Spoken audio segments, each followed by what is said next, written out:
what's up with Sean Baligian? What up, this is Joique Bell here on the Baligian and Bell Show. Make sure you check us out on the Woodward Sports Network.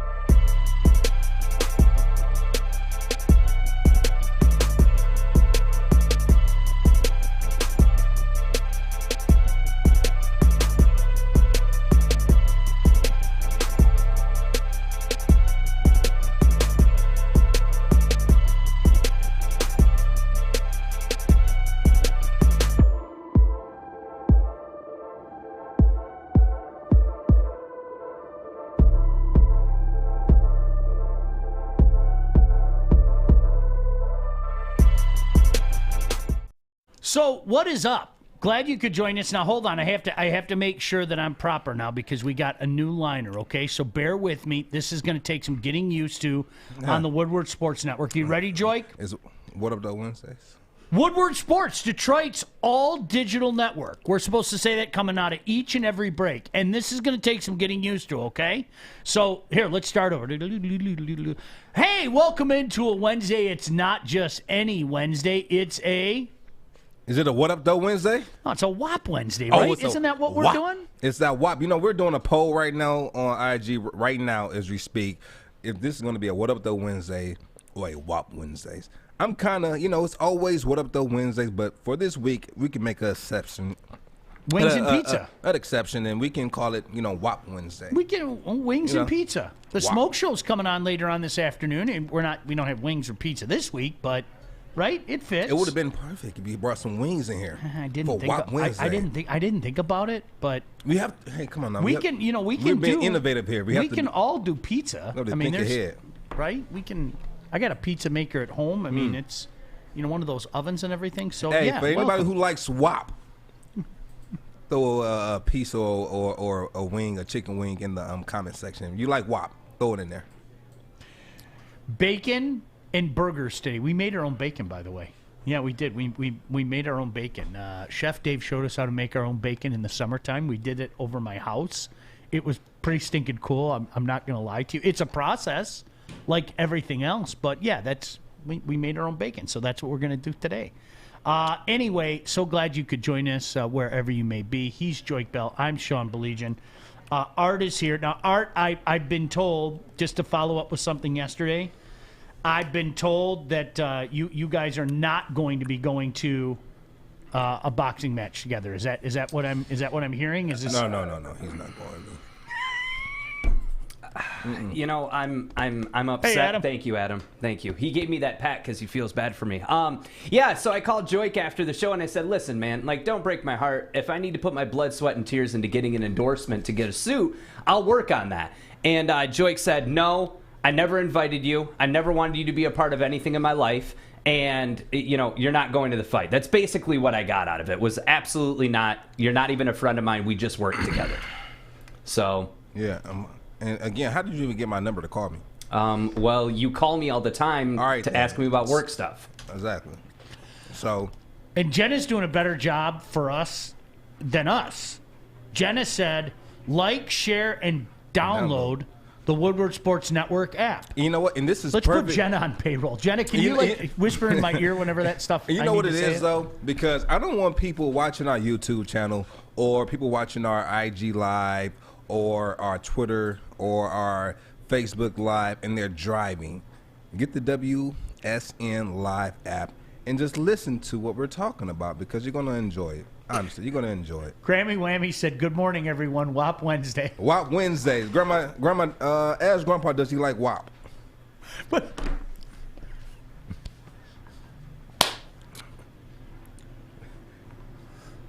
hey, Grandma, throw a piece of sign down there for WAP if Grandpa likes WAP. Can we not? Okay. Tell him make sure he checks his defibrillator. We'll need that thing shocking him.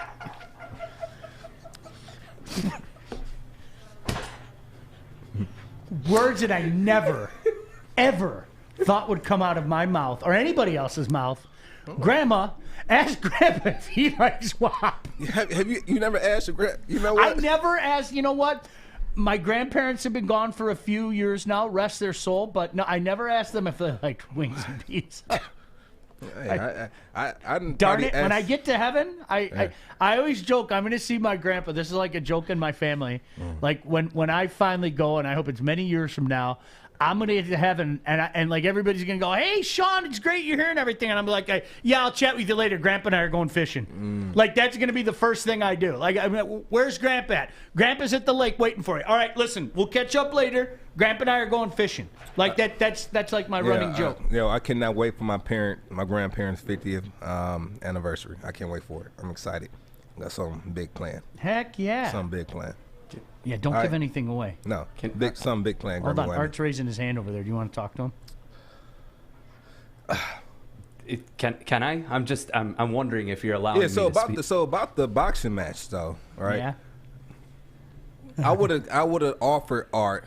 I didn't know he needed a ticket because you know why? Because that's his city, and I thought he had connections in his own city. So I figured he already had one. The tickets are $300. I'm still talking. Oh, sorry. Still talking. And I didn't know, like, he didn't have a ticket. I was actually kind of mad at him because he didn't offer me a ticket in his city, in Holland, right? Holly. I explained that I live in Holly. I worked in Flint for 4 years. Okay, but I don't. So let's get this right. You're not from Flint, though, right? No, I was born in cool. Detroit. Yeah, because we have multiple episodes of you saying you're from Flint. But okay. That's like the person that says that they live in Detroit and they're from Roseville. Like, I was born in Detroit. I lived off of 7 Mile Mac. That's a true story. I live in Holly. So you're from now. Detroit then? Yeah, but I live in Holly. It's easier to say no, Flint. No, you live there. You're not from there. It's a difference. Okay, then you're from Benton Harbor and yes. You're not really a Detroiter. I don't know. That hurt true. Me to say that, Joique. I don't like being rude and mean. You know what, though? I think you just lost so many followers when you said that. You lost so many people. You lost the support of so many people when that just came out of your mouth. You're silenced for the whole show. But all right, can we use like I'm L-Town for life? I am. I'm L-Town for life. But I haven't lived in L-Town in 25 years. I can still be L-Town for life, though, right? That's different. That's where you're from, though. I'm from Ben Harbor, born and raised, moved to Detroit when I was 18, been here for 16 years. Yeah. So. Okay, and I'm admitting I live in Holly. But you never. But you used to say you're from Flint. You never even lived in Flint. I worked in Flint. I spent most of my time working in Flint. So somebody's in Canada, but they work in the U.S. Somebody lives in Windsor and they work in Detroit.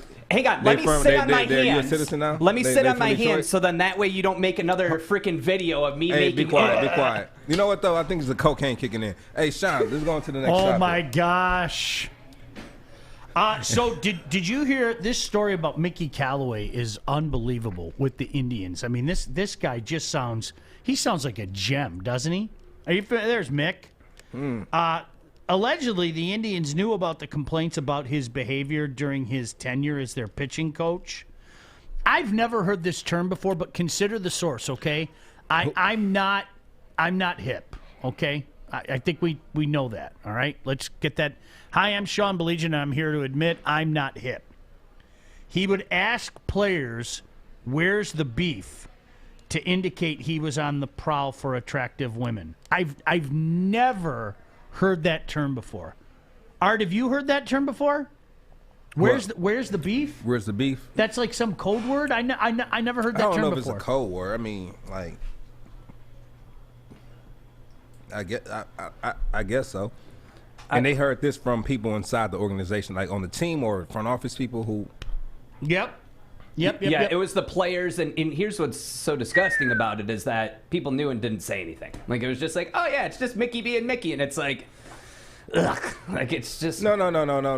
You, it's right. It's some things like you remember that one time where you had who was that? D'Angelo when he was recording a player in the locker room. Like, it's certain things you don't do. Like, if you have a conversation with your boys, you check your boy, right? And if it continues, then you take the next step. But you don't go to the media with what's talked about in the locker room. That's like betraying your trust. Right? But you brought up a great point, though, with saying, like, you check your boys. You like, check him about it first. Yeah. Right? You check him, right? And then if it's an issue, then you just separate yourself from him. But you don't take locker room talk outside the locker room. Right? You don't do that. That's what happens? That's a big no-no. What you know what usually happens, Joique, and you tell me if I'm wrong, okay? when a guy is extricated for a situation, it's amazing how many of those things that were kept inside find a way to seep out. Isn't it amazing? Happens every time. Why is that though? Don't know.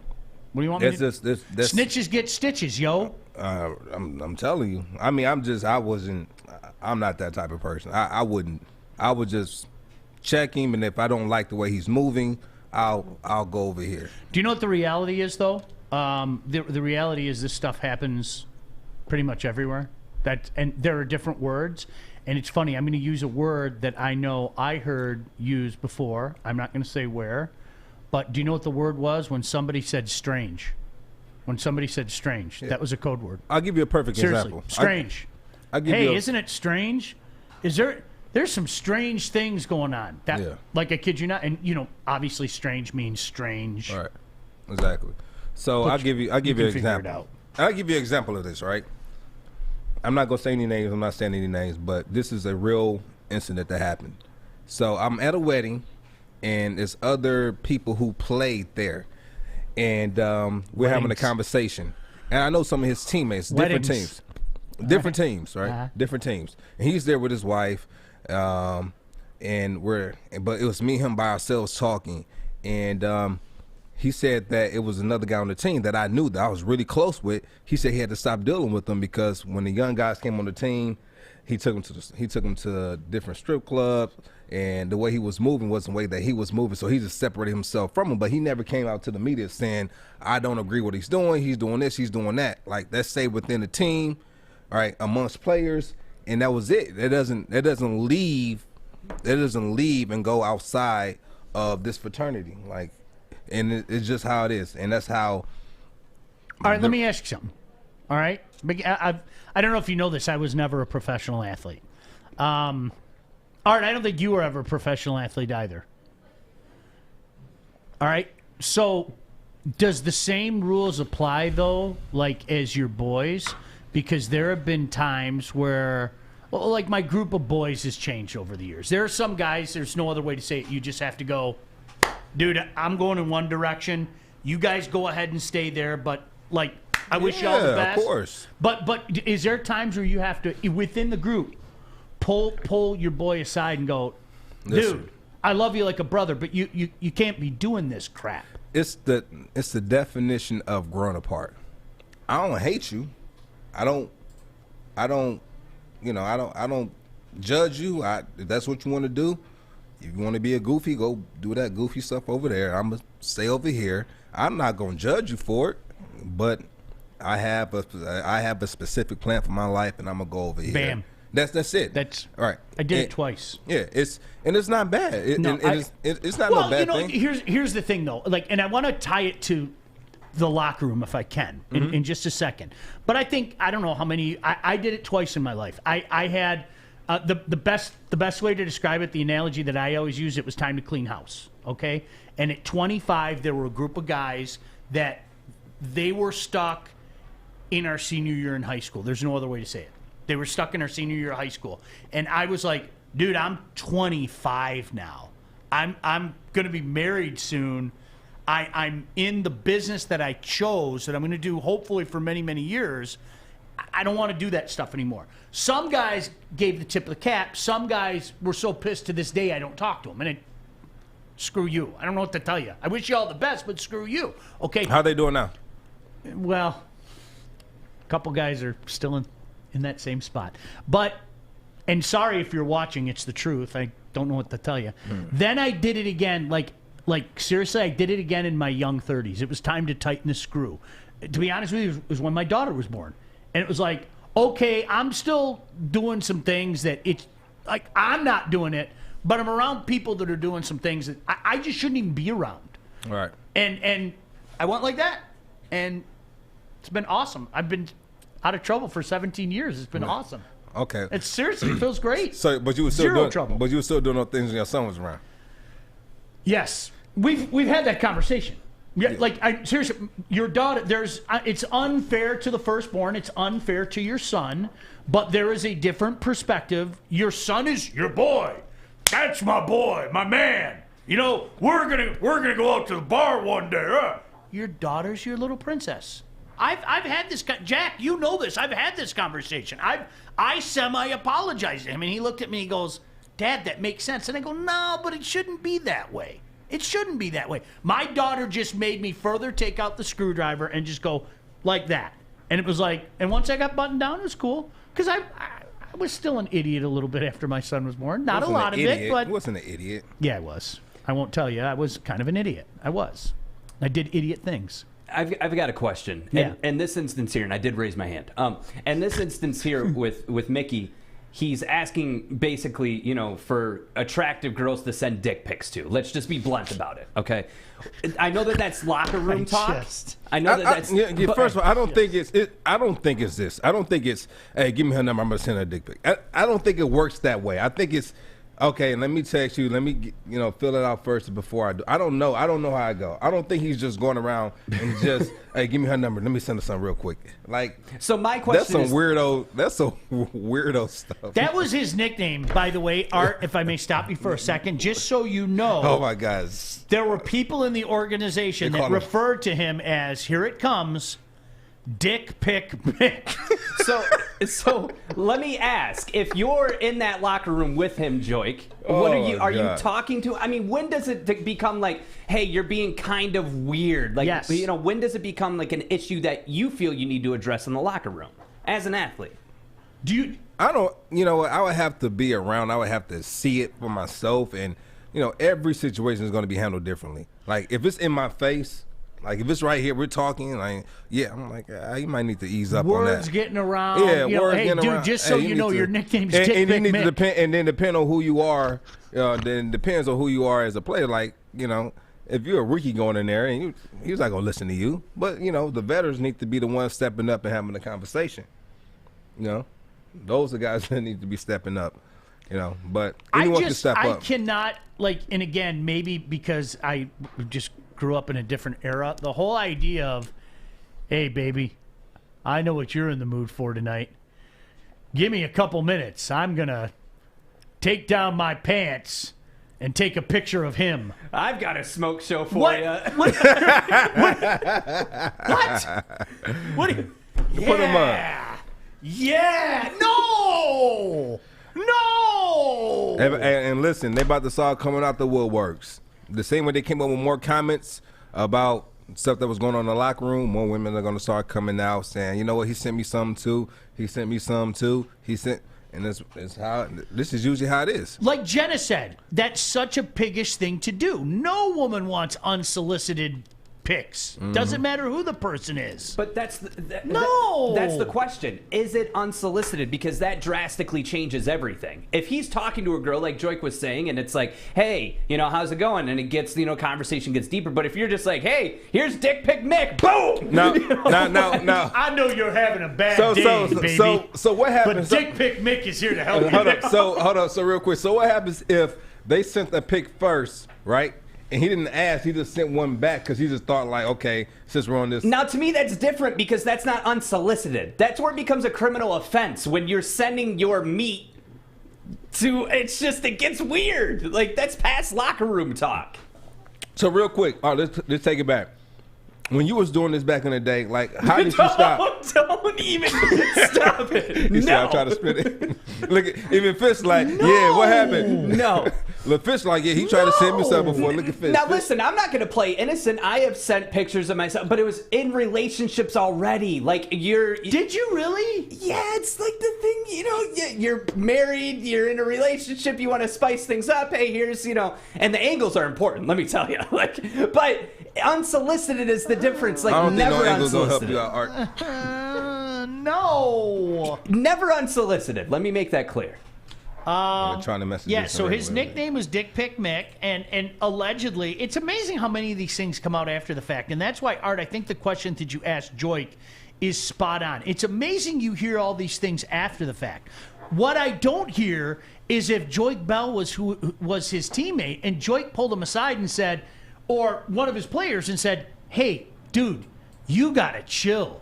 You got a rep right now. You gotta chill. You see Kennedy. You see what Kennedy said. read. What does that mean? Yeah, read it out. You want me to read it out Yeah, loud? read All it. right. You're going to all make fun of me. Yeah. I know whenever I'm asked to read something out loud, it's let's make fun of the unhip guy. Yeah. Art kind of sus. How is that sus? Sus means suspect. Like, and it was to my wife. Like, that's different. I'm not sending them to Stick. Like, hey, Stick, check out my stick. No, that's not happening. It's to my wife when we were well into a relationship. Stop it, Joique. Did she ask for it, though? But did she ask for it, though? God, now this is getting weird. Right. Did she ask for it, though? No, she didn't ask for it. We were well yes into or no. it. She wasn't shocked yes or by no. it. She seen me naked. Art, yes or no? Did she ask for it? I don't think so at the time. No. Okay. I just and when she got it, did she send you back the resting bee face? No, it With the wasn't like a side eye? bad reaction. No, I'm with my wife. Huh? It wasn't like a stranger. Like, hey, It does not matter. You still have to ask her permission. Joique, you're Wait, just playing because- a role right now. Just because you're married doesn't mean she's your property. That's not what that Okay, means. don't do this right now. That's what it because means. you just defended That's- locker room talk. Locker room Okay? talk. No, if I'm talking to my teammates, right, and I'm confiding in my teammates, what we talk about is what we talk about. Yeah, but then that could be made into many different terms Now, because if it's something illegal, then that's something different. Like, I'm gonna check my teammates. It's your job to check the people in your locker room. But no, Joique, I'm glad that you brought that up. I don't think I'm being a good. If I caught wind of this, okay, I would pull you aside and look you in the eye and be afraid you didn't punch me and go, dude, you need to know this. Pull you to the side. This is the word that's out there, okay? In your best interest, you better chill the bleep out. That's what you do as a good team. That's what you do. Hey, Sean, did you hear about Mike? Yeah. You heard? Mike, Art, I've got a story for you and the folks at Woodward no, Sports. man, we don't operate like that. You shouldn't operate like that. I'm the definition of my brother's keeper. I'm gonna check you before anybody else will. If we had that type of relationship, And that way, snitches don't get stitches. yeah, and then people don't get in trouble. I'm just proud I dropped that last. Some people might be brought up differently. I don't know. Can I play devil's advocate for a second? Okay, police officers. There's always the blue code. Okay, you don't talk about it if it's a what? It's like the blue code. No, it's not. It's blue curtain. But okay, go ahead. Okay, thank you, Joique. So You're more than welcome. Is that any different from locker room talk? Like, hey, I arrested the suspect, but he really wasn't guilty, but I wanted to do it. We're boys, though, so I'm going to tell you. Like, to me, That's not really what blue curtain is, but okay. Okay, let me explain it simpler. Two police officers, one police officer does something that's kind of shady. You check him on the scene. You check him on the scene. You don't check. You know what I'm saying? Like, you check him on the scene. Hey, Art, like, all jokes aside, and I think this came up when we first started working together, okay? In the aftermath of George Floyd, okay? I'm telling you right now, do you know who the most hurt guys are? And I know, Joique, you agreed with me because your father, police officers. Oh, yeah. That clubbed my father's soul. It really did. You know, he sat there and he goes, do you think any police officer wants to hear that? He goes, because number one, you know it's going to be open season on police officers. And he goes, when we hear this, he goes, for every bad cop, there are hundreds of good cops who want to do the right thing, who know that there's this bad reputation out there. And unfortunately, these few cops perpetuate that bad reputation. But then take that same point into locker room talk when somebody's sending a dick pic. How is it any different? It's still something that's unacceptable, in my opinion, but because it's unsolicited. It's unacceptable, but you send an unsolicited picture It to wasn't your wife. unsolicited. I'm married to this person. It don't matter. Did she ask for it? She asked for it. No, she didn't ask for it. You're lying now. Now we're on the show I'm line. so sick of you. You're lying now. I'm sick of you. Hey, you got to I ask just your wife don't for understand. permission. If all this stuff had been out there for a long time, okay? Like, why was he employed? Right. Why did the organization know and not say anything? Why do we always hear about Now, these when the horrors? organization, when it says the organization knew, does that mean the front office knew or just the players knew? Like, we don't know that. You know, the players don't have the authority to fire a manager. They don't have that authority, or a pitching coach. They don't have that authority. Now, if it got to the front office, it got to the now we're having a sit down. Did they ever have a sit down with them? We don't know that. Don't know. And we don't know. And absolutely, like Walter said, the police is entirely different, especially when it could potentially put other folks at risk for death or imprisonment. 1,000%. Yeah. But I'm telling you, Bad analogy, as the Art. son of a police officer, okay, I'm telling you, and I've talked to other police officers. As a matter of fact, one just last night, the son of a police officer, my dad was devastated. He goes, that's wrong. That man should be in jail. What he did to George Floyd, that man should be in jail. Period. End of story. And unfortunately, what happens then is everybody starts to say, well, this is the way police officers are, and paint with that broad brush, and that's not true. But here's the thing. You're saying the same thing that can be said about an athlete. An athlete can do something that is technically... You've heard that. You've heard that, hey, George. I'm going to send this picture and we're cool about it. That's still illegal. Your sense of entitlement, you guys are catered to, and it's Who? athletes. And it drives... I've heard that 100 times because you know what? Covering you guys... Listen, are there some dicks? Yeah, there are. There are some guys that if I never talk to them again for the rest of my life, You'd be happy with it. my life will be better for it. But you know what? For every guy like that, and if it sounds like I'm kissing his butt, go right ahead. He's a good man. Kennedy just Joique's a good man. Yeah, and I'm not saying all athletes are pigs or disgusting. But that's what people do. They paint with the broad brush, and it pisses me off. But here's the thing. Kennedy just said the husband of a woman who had an extramarital affair with Callaway from 2015 to 2017 contacted the Indians multiple times to complain about his behavior. You know what So now it changes everything. But do you know what? Do you know what that could be filed as? That, and I'm just playing the role of devil's advocate here. That could be filed as jilted lover. There's nothing there, and people do that. Whether we know that's the case or not, people do that because today, you know as well as I do. Unfortunately, something really screwy has happened in life. Where if somebody says something, we're just supposed to say, "I believe them," as opposed to the opposite. No. If you can prove, you have to prove one's guilt. It's not prove one's innocent. It's prove one's guilt. And I'm a firm believer in that. Yeah. But you know the routine today. If somebody says something, somebody makes they look at dollar signs and they see Joique Bell. Okay? All right. And somebody makes an accusation. I'm just supposed to go, well, no, I'm always supposed to believe that person. That's where we're at today. It's screwed up, man. It is. How do you protect yourself? You know what I'm saying? How do you protect yourself? You don't want my opinion on is this. Women are thinking the same thing. How do I protect myself from getting an unsolicited dick pic? I mean, it's crazy. And then for celebrities, they go out and they get that one lawyer. Who's that one lawyer that handles like all the cases? Like she did like Black China. She did the woman that had the Kevin Hart issue. You're asking me? Art would know. It's like, yeah. And they go out to get this lawyer, and then they want to get like some type of plea deal or some type of, I don't know, some settlement, and no, I'm not giving you anything. Yeah, as Kennedy said, the issue was addressed with Callaway by 3 highest-ranking baseball officials. To me, it's like, okay, why?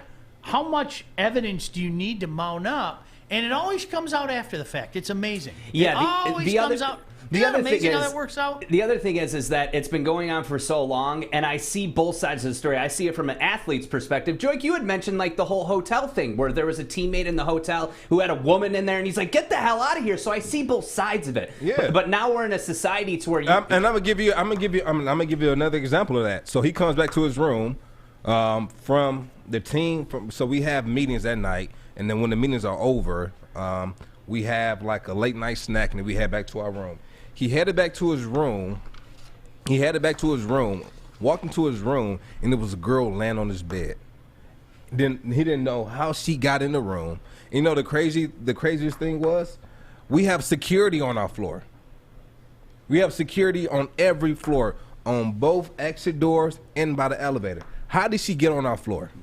And how did she get the key to his room? And how did she even know what room he was in? Is it Gloria Allred? Is that the attorney you're talking about? A couple of people have mentioned Gloria Allred. It might be her. Yeah, she's been forefront for representing a lot of celebrities and women's rights and things like that for generations. I don't know if that's who you're talking about. I don't know if that's her. I have no idea. Listen, we're going to continue the conversation when we come back. We have to take a break. Greg McDermott from Creighton Joique, I'm intrigued to get your. I understand what he was saying. His mistake was one word. He made a one-word mistake. Here's the question that I have for you, Joique. Can we forgive him for using that one word? That's the question that I have for you. I'll be a good boy, that master. I don't know. I don't know about that. If you were in that locker room and that happened, what would the fallout be? We'll get into that in case you missed it. I want to remind you the perfect bracket payoff is here. Woodward Sports and Hall Financial want to pay off your mortgage. Hall Financial will pay off your house up to $500G. That's $500,000 if you guess the perfect bracket. Starting Selection Sunday, you will have a chance to go to woodwardsports.com and fill out your perfect bracket. And if you don't get a perfect bracket, we still have some awesome prizes. How about a PS5, a 65-inch TV, a Detroit-made Shinola watch, and we even have something for last place, a brand new toilet. Also want to remind you the price for an ounce is over $300. Why not start growing your own?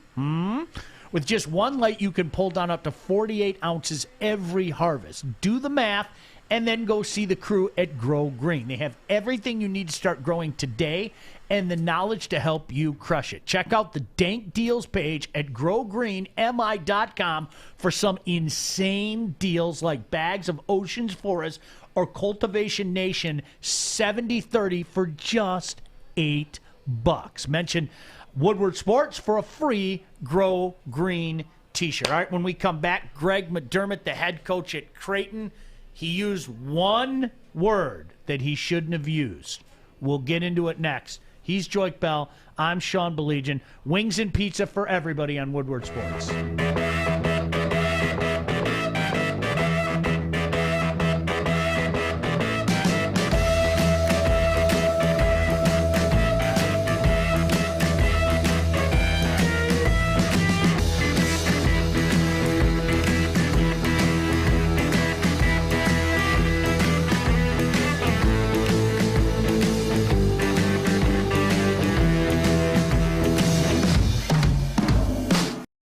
What up, dope? Glad you could join us again. Okay, in case you missed it, head basketball coach at Creighton, Greg McDermott, issued an apology for the offensive analogy he used after the team lost to Xavier. And we were having this conversation, Joique and I. It really comes down to one word, right? And we're gonna play a game when I come back of different words that he could have used to get his point across. Here's his quote. I'm reading verbatim now. Guys, we need to stick together. We need both feet in. I need everybody to stay on the plantation. I can't have anybody leave the plantation. Come on, man. How do you not know better than that, right? Isn't that the mindset? It's one word. He could have used any other word other than plantation. I've never even heard that terminology or that analogy ever used in. You've never heard it? Ever. I've heard it. I've never heard it. Don't leave the plantation. I've heard it. Is he that? I mean, that's ignorant. Are you that what ignorant? it is. I mean, what he said was, and I'm not calling him an ignorant person, but what he said was ignorant. Sure. You know, you can't make that type of mistake in this day and age right now. I mean, if you look at the temperature of what's going on in this country right now, the temperature is up here. Like, at this time, more so than any time, you need to be very cautious of what you're saying. That is a term that I heard growing up. That you heard growing up, and it was more accepted back then. Absolutely, because there's no way that's flying. Do you know what the thing is? And I'm gonna shoot you. I don't think we thought it out. I don't think. Plantation is another word. Is another word for concentration camp. Absolutely, it's terrible.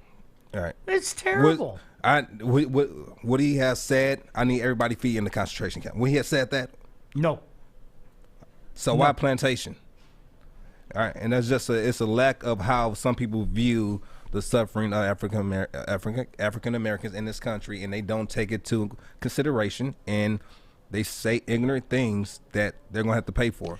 Is that a forgivable offense to you? No, because it's not. No, because why is that even in your dictionary? Why is that in your vocabulary? Like, that should be, you know. I've been to places down south where they still have places called like Plantation Plaza, like a shopping center, like Plantation Avenue. Like, no, I've been to places.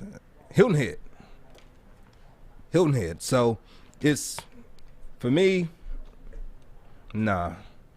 No. If I was a player there, if I had my son there or daughter there, they'd be out of there. Time to go someplace else? Yeah, we got to go somewhere else. Yeah. Yeah, it's time to go. I don't agree with it. If he said that, then you can miss me with all the apologies and all of that. That's how you really feel, and I'm out. I'm good. You know, it's interesting if he said, and we were talking about this, if he said, don't leave the backyard. Don't leave the property. Don't leave the porch. Don't leave the porch. Yeah, don't leave the porch. Don't leave the county. You know, here's another word, like Art. What if he used the term reservation?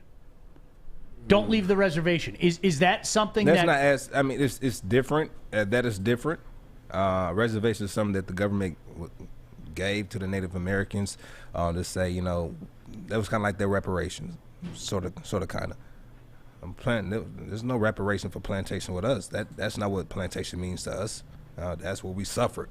You know, our people died there. Our people got beaten there, raped. Like, no, and that's what you want to use when you talk to your athletes. Do you know what people have to do? They have to be more cognizant, because I've confessed this before. There are words that were used when I was growing up that are not used anymore. I mean, they didn't mean what they mean today. Okay, you know, I'm not going to say them because they're just words that I don't use anymore. Yeah. But you know, and I'm not talking racial. There was a word that was thrown around that is highly offensive to homosexuals today. The F word. Yeah, and it's like, you know what? My neighborhood, we threw it around constantly, and it didn't mean that you had feelings for another man. It was almost like, oh, you're an idiot. Oh, you're dumb. But if somebody takes offense at that, guess what? Out of my brain, gone later. Yeah. That's not part of my conversation anymore. Yeah. But I think that's the interesting thing about it is sometimes, and my generation has to come to grips with that. Do you know, doing it would somebody be offended at me using a term? Okay, maybe I shouldn't use that term. How's that? Does that work? I think it's also educating yourself on if you're at that. If you're at that level of a team, the head coach, anything like that, you need to be aware of the people that's in your organization, on your team, and you have to do some research on what's offensive as far as their culture. You know, some people can be insensitive, and sometimes it can slip their minds. But if you can form a habit of not speaking that way when you're at home or you're around your friends, it won't slip out in public. You know, everything in the dark will come to light. I don't know what type of guy he is off the field, not coaching, but what he did there is my first impression of him, and that's what's going to stick with me. Somebody said, nope, don't say reservation, especially not here in Arizona. Right. And I'm telling you, like, again, for people in my generation, I heard things like that all the time. Yeah. Don't leave the plantation. Don't leave the reservation. You know, you got to stay here. And I don't think people meant it the way that, you know, it. But how about you just don't use that term, right? Mm. Okay, it didn't mean that. And then if you're not educated on it, just go ask them, like, why is this offensive? Why? And be very sensitive when you ask. Like, I don't know. I'm ignorant to it. Teach me. Show me. Teach me. I did it with you. Yeah. There were multiple times. It was like, no, explain to me. Explain to you. I don't know. I don't walk in your shoes. You don't walk in mine. So I think more often than not, and I say it all the time, we have to be adult enough to have conversation. That's period. Just have a conversation. A lot of stuff, learn. Because a lot of stuff that we talked about, they're not going to teach you in school. No. You know, they're not. You know, so. Kennedy said, McDermott said he never used that analogy before, so how did it just magically come out of his mouth? It's weird. It's weird. You know what it is? Honestly, I think is it subconscious? Yeah, he heard it? I think, or maybe it's something you heard 20 years ago. And for the lack of a better term, when you're rolling, oh, I remember somebody said this to me 20 years ago. Well, again, it doesn't, when you put it the way that you put it, guess what? I'm not using the term, Art, you got to stay on the plantation, man. I need you today. That's just not something I'm going to say. No. Yeah, there's a term that I recently learned was based on racism in the past, and that's peanut gallery. And that was actually white people would throw peanuts because it was the cheapest snacks to black people because they were in the cheap seats. So I've taken that out of my vocabulary. I never knew. Did you know that, Joique? I didn't even hear what he said. The term peanut gallery. It's a racist Peanut term. gallery? Peanut gallery. Yeah, because I never heard that. back in the day, whites would throw peanuts at black people in the cheap seats at theaters. I didn't either. All right, so let me give you an analogy, okay? If we're having a segment here and the guys are in the room next to us, like you see Joey and everybody in there, the guys next to us, they're chirping at us the whole time. Hi, Joey. They're chirping at us the whole time. In the past, somebody might go, all right, enough from the peanut gallery.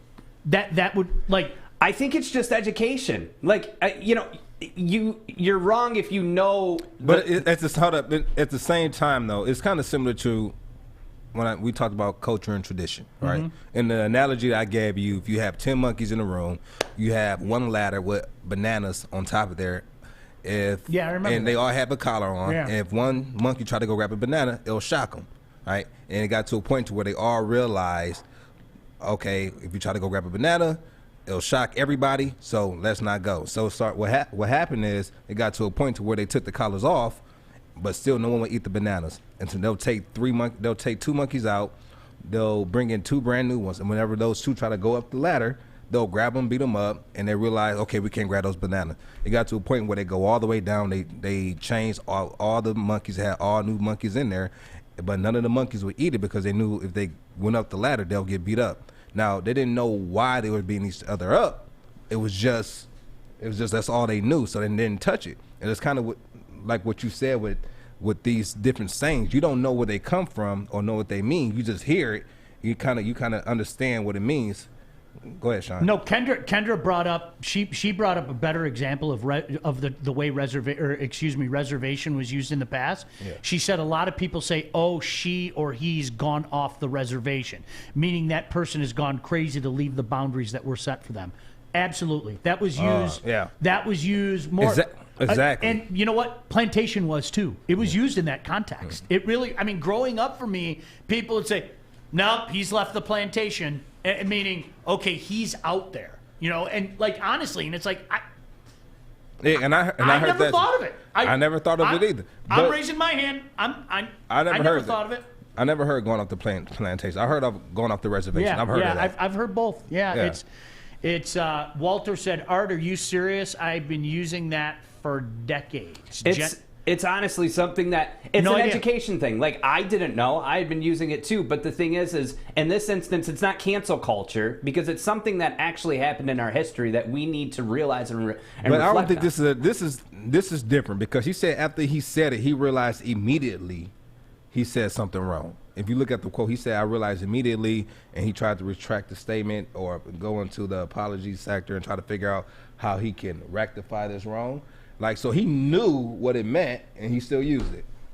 So he's not ignorant on the word. Like sometimes I think, and I'm just going to play the role of devil's advocate here. Sometimes maybe something that you haven't used in a while, and then when you used it, it sounds different today. Does that make any sense? Because like now, I probably haven't used the term peanut gallery. No joke, years, right? But if an opportunity presents itself, where Fish is kind of chirping at us or, kind of trolling us in the room, all right, enough, Fish, you and the peanut gallery over there. Well, now, you know what? I now that I know what it is, why would I use that? You know what I mean? I don't mean it in that context, but how could somebody I don't know, how could you use it after that? I don't know. I'm going to get to the point where I'm just going to shut up one day and I'm just going to walk around because it's like, you know what? There have been terms that have changed. It's just in my lifetime. I don't want to offend anybody, man. They haven't changed, right? We just learned these. We've learned these terms without knowing the context behind it, right? Fair. We know the context that they're using about, like, he's off the reservation. So you know the context of what that means, but you don't know the in-depth, the behind the scenes of it. And that's kind of where these things are falling into now. Like I said before, someone said that with McDermott, if the players on the team say that this isn't something he's done, then he deserves some benefit of the doubt, second chance. You speak to it. All right, so he's never done anything like this before on the team, right? But he knows what plantation means. He knows what that means. And for him to know what that means and know that it was something that he had to catch himself on after he said it. All right, Joique, let's No. play. I'm going to be Coach McDermott, okay? You're Joique Bell. Joique, can I talk to you for a second? Is this after or before? After. Yeah. Can I talk to you for a second? Yeah. I used a word I shouldn't have used, man. From the bottom of my heart, I'm sorry. You've known me for 3 years. I recruited you. I sat in the front room with your parents. I think over 3 years, you've gotten to know me. I've gotten to know you. That is a word a phrase that was used many years ago. I was really dumb to use that word. You know my heart. You know me. I'd go to war for you. You've gone to war for me. From the bottom of my heart, I'm sorry. I'm sorry. I got no excuse. I used a word I shouldn't have used. Can you forgive me? You should see the look he's giving me right now. Uh-oh. Hey, Mom.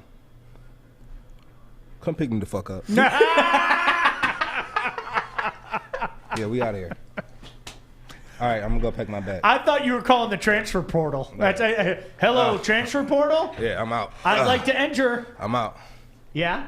That'd be it, huh? Yeah. I'm out. Okay. Yeah, I'm out. I can't tell you how to feel. I wouldn't tell you how to feel. I'm out. I think too many people do that today. Yeah, I'm out. Yeah. You know what, though? In this, but you know what? Under those circumstances, as a player, I don't know. You know, and it had to depend on what transpired between those 3 years of me playing for you.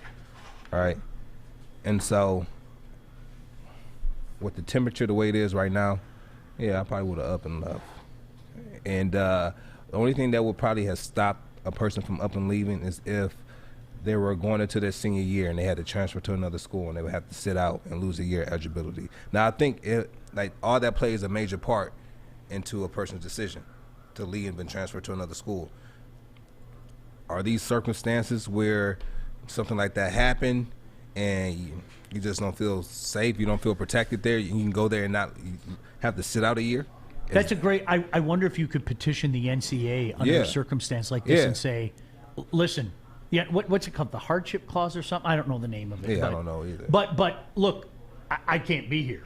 And a lot of times what happens is, and they've done this during COVID, is they'll just say, Joique, instead of sitting out, we are granting you this exemption. You don't have to sit out. You can transfer to any D1 school and continue your career on its trajectory. And they can do that as well with, like, say if a college team loses or their coaching staff gets fired, all the players that were recruited by that coaching staff can go to a different school and not miss out on the year, correct? If I'm not mistaken. Yeah. Kendra said, so was it a term that he knew from his childhood? That's my guess. Because we've heard that term before. I mean, it's not something that's in my vernacular. But you know what? My brain's also smart enough now to go, hey, I probably shouldn't use the term plantation. I probably shouldn't use that term anymore.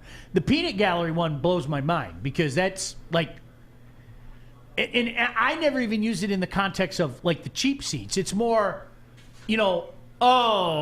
fish is chirping at me over there. Okay, enough from the peanut gallery, fish. You know what I mean? I had no idea. Did you know that? No. I know of other things, but no, I don't know that. I never heard of that. Weird, wacky So if I heard that, I wouldn't be offended by it. You didn't know, yeah. I didn't know. Yeah. Well, now that I know, yeah. I mean, I had to do some more research. You can't take art word for it. You got to go do some research.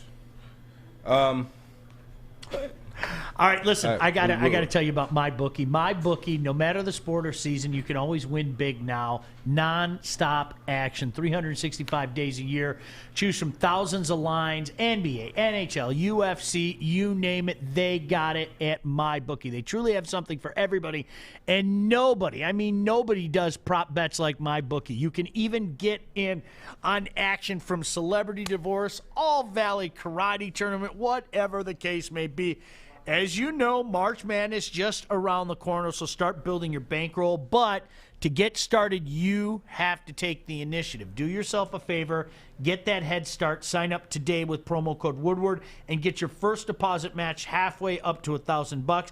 That is free cash that is credited to your account instantly on top of your deposit. Now, the best part is you always have access to the action, whether you're at home or on the go. All you need to do, this is the important part, okay? So hopefully you stuck with me. Go to mybookie.ag today. Use promo code Woodward. Grab yourself that deposit bonus. Bet, win, and get paid at my bookie. Dan Campbell has made a positive impact on a lot of people in this town, and the media in particular. It's amazing how many people have talked about how easy Dan Campbell is to deal with. Now, conversely, you had Matt Patricia, who did not say anything. Okay, but we're going to talk a little bit about Dan Campbell. In case you missed it, our buddy Scott Bischoff had a mock draft already that you can check out. All you have to do is go to woodwardsports.com. We've been tweeting it out, etc., etc. We'll get into that a little bit as well. Make sure you stick with us. It is a Wednesday morning right here. Woodward Sports. He's Joique Bell. I'm Sean Baligian. Glad you can join us. You don't throw me the ball at work. Hey, Joique Bell, Sean Baligian. See you guys next weekend.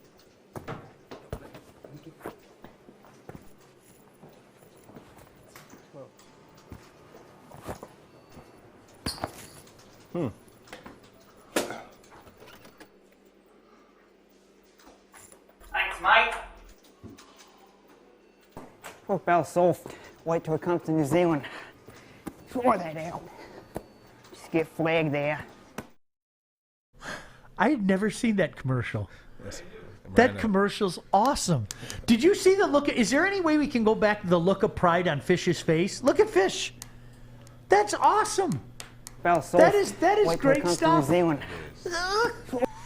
Can't believe I let Fish get me. Good job, Fish. Real quick, some breaking news. Pistons are going to put tickets on sale tomorrow for games, up to 750 in attendance. So that's kind of some breaking news. Figured I'd bring it up. Corey came in with a K. Dang. Brought that. Just 750? Just 750 in attendance. Tickets go on sale tomorrow. Can't they have 25% to capacity, or is it different for sports teams? It changes so much. I don't. I mean, you see Texas just open up. Did you guys see that Texas put in to be their own state? Did you? I mean, That's been out there for be their own country. Yeah, that's been out there for a long time. I don't think it's going anywhere. Yeah. But Art, you think it might be going someplace? I don't think it's going anywhere. I will tell you, and I'm not trying to be a bearer of bad news, things are going to get really, really bad in this country. It's going to get worse. I'm not arguing that. If Texas turns into its own nation and other states it's going to get very violent and very bad. Do you know what? Can I tell you? Do you know what I think part of the problem is today? And I'm going to stop. I'm going to say this, and I'm going to stop. I could cite examples, but I'm not going to stir the pot. Do you know what I think part of the problem is? What is it? People can't say you were right, I was wrong. People cannot capitulate. People cannot. I use the term confess. People cannot confess today. Something happened. I don't know what happened, okay? Because there are things that have happened in the past year that I have argued with people adamantly, and you know what? 3 months after the fact, I was right. I'm not going to say anything. There are people out there, they know I was right. And you know what? Conversely, there have been things that I've been wrong about. And that's why I always make the point. I want to say, hey, my bad. But the trenches in this country, to your point, are so deep right now that the other guy can't look at the other guy and go, you and I got in an argument 3 months ago about something, Joique. All right? Mm-hmm. I look back at it. You were right, dude. Got to give you your props. Oh, people will never admit that they're wrong. You know what they do? You know what they do? They double and triple down. Yeah. They dig deeper. It's fucked up today. It really, I mean, there's no other way to say that. It is. Now, like, I'm going to give you one example, Is that your pride? Is that pride? Oh, I think it's pride. It's all pride? Absolutely. It's all pride. 100%. Hey, pride comes before destruction, right? Pride and political affiliation. Pride comes before destruction. Pride and political affiliation somehow, some way go hand in hand. And it boggles my mind. I don't get it. It's pride, ego, and stubbornness. Yep. Like you don't want to lose your internet points on social media. Like you've already gotten 5 likes on a comment. Yeah. I got my cred. Yeah. Cred above all. Cred above all. Above all. Like, listen, I'm going to say it. I said it when we first started. I said it 10 months ago. I'm going to say it today. One day, we're going to have an adult conversation about a waste of time the lockdowns were. We're going to have that conversation because people like me are never going to shut up. I'm never going to shut up about it. Never. Never. It was a waste of time, and so many people just fell right into line like cattle along political lines. This wasn't a political issue. It was a common sense issue, and I tried to say it from day one. We're never going to have that conversation. I can scream as much as I want about it, okay? There can be articles coming from all over the nation, including from some quote-unquote left-leaning spots talking about, well, we need to revisit this. We're never going to have that conversation. Never. You don't think so? And no. I'm cool with it. I'm personally cool with it. Who do you want to have this conversation You know what? with? I would like to talk to a lot of the people that told me that I want grandma dead. I would like to talk to a lot of the people that told me that they can't believe how self-centered I was, because you know what the thing comes down to? It's, again, you're not hearing me. You're hearing what you want to hear. There's a difference between hearing you try to educate me on something and me hearing what I want to hear. Because, like, there were a lot of people like me out there. So what was your argument then? My argument then was we cannot play hide and seek with a virus. The virus is still going to be here. We can all go hide for 2 weeks, okay? What is the virus going to do? Get like down? I can't find anybody. I'm going to leave. All right. And what's your argument now? My argument was it was a waste of time and did more hurt than it helped. So it screwed our economy. It made people mentally. This is going to be the out. argument right here. We were hiding from the virus to buy time to come up with some type of alternative to create the vaccine. And in the meantime, that's we did infinitely more harm to businesses and families than we could ever imagine. And it's okay to say that. Because the economy is just as sensitive as this virus. And at what point do we say, okay, how much money are we going to put or fund to these businesses? Yeah, but here's the thing. Starting this Friday, COVID's not available to come out until after 11 p.m. Sean, just to be clear, not 10 o'clock, 11 o'clock. You get my point. You get my point. And these are Fish is raising his hand in there. Yeah, hold on. yeah. Hi, Fish. I'm speaking on the regulations that have been lifted a little bit. 50% attendance at bars, but closes at 11 because COVID. COVID's very dangerous after 11. We know we're that. all gone. We know that. Yeah. Hi, Fish. Hi, Texas, Florida, and soon to be Mississippi will be the only states to be 100% open. Yeah. I'm telling no you. mask in Texas. I'm telling you though. They lifted it. No mask in Texas. You're or Mississippi, I believe. That is going to be detrimental to the safety of you know this what country. you know what this stems from. Let's be honest. The number one murderer 9 months ago in the entire nation was Florida Governor Ron DeSantis. He was a mass murderer, okay? Now I want you to fast forward 9 months later, okay? Fast forward 9 months later. Ron DeSantis kind of looks like a smart guy. And the hero, America's governor, everybody's after Mr. Mario Cuomo. Right? Everybody. All of a sudden, wait a second, you fudged the numbers about nursing home deaths, and that crowd is going to make its way to Michigan. Mark my words. That crowd that wants to investigate Gretchen Whitmer at every turn, they're going to make their way to Michigan. So in the span of 9 months, DeSantis was Satan. I mean, am I wrong? Ron DeSantis, what the hell are you doing? You're going to kill everybody down in Florida. Well, 9 months later, you kind of take a look and you see, hey, wait a second.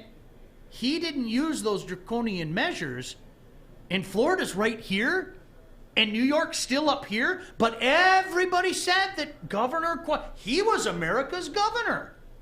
And now all of a sudden, they're after him with pitchforks and flames. But are we going to have that conversation? Are people going to say, wow, I guess I was wrong. Like, DeSantis, I still think he was reckless, but it really didn't make that big of a difference when you look at the numbers. We're never going to have that conversation. So you know what happens? People get pissed. We will have that conversation, but it's not going to be blew out of proportion. Right? It's not going to be covered as much. What the conversation is going to be had, it has to be. You know what it does in my, and I know, Art, you want to chime in. It does to a point. Like here, and this is what I mean.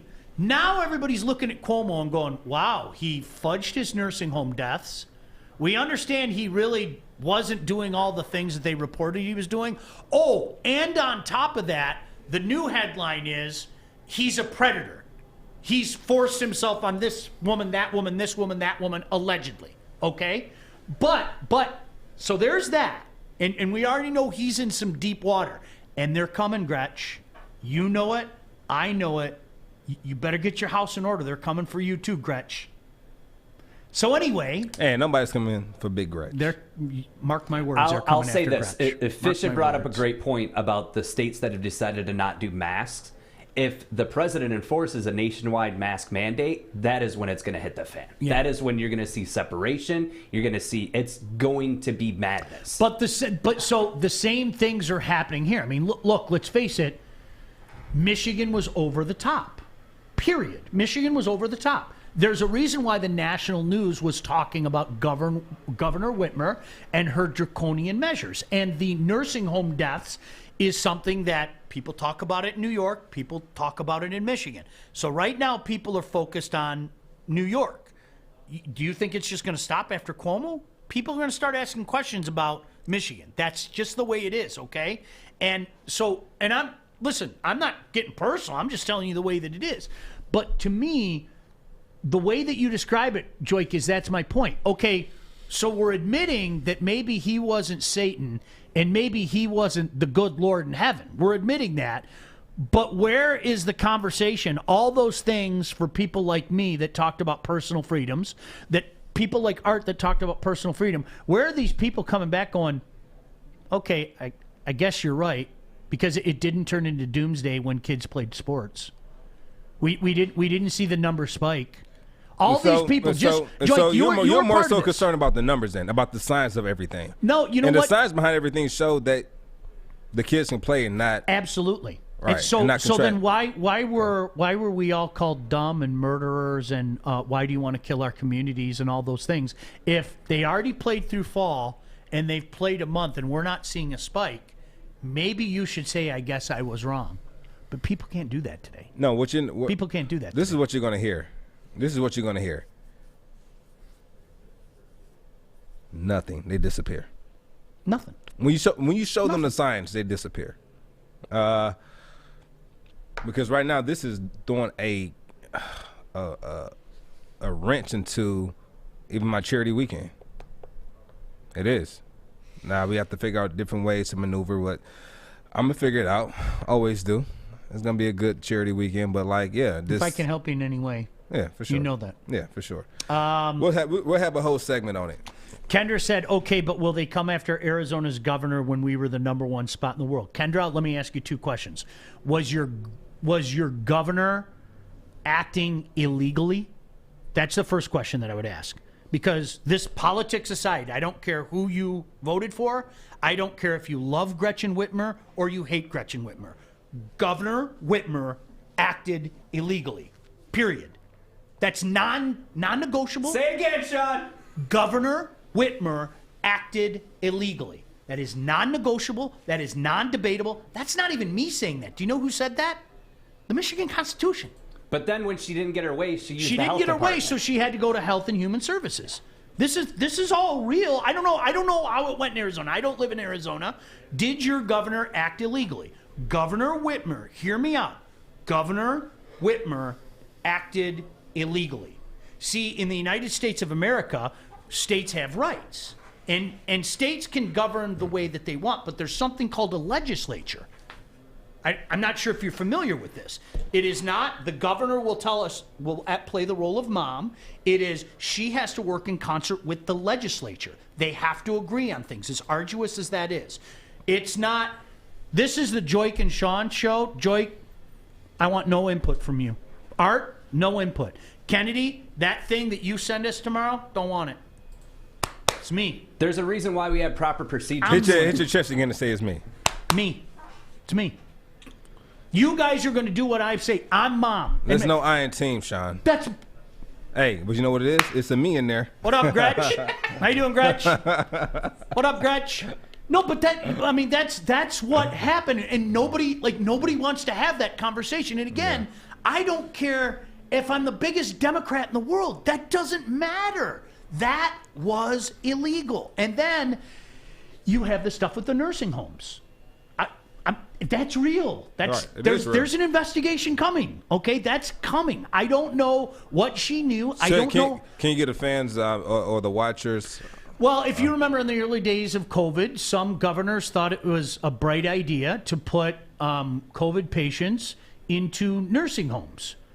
You know, where the most susceptible people to COVID are. And common sense should have told you, and many of us were yelling it 10 months ago. Wow, I don't know if that's a good idea. Well, not only did we find out it was a bad idea, but New York, and I'm not intimating this about Governor Whitmer, but New York fudged the numbers because they realized fairly early on, we effed up. And so they fudged the numbers, and Cuomo got caught. So you know when people want to take you down, it isn't just how you handled the pandemic. All of a sudden, all these other charges start coming. And that's when we start to hear about the alleged, because that's what it is, the alleged sexual misconduct or creepiness of forcing himself on this person or that person. But the problem is, and I think if you wanted to really... When it rains, it pours, don't it? When it rains, it pours. I think if you... Do you want to unplug and take some of the steam out? It's as simple as this. Hey, Art, I argued with you a few months ago about something. Dude, my bad. It appears I was wrong. Yeah. I'm sorry. I said some nasty things to you.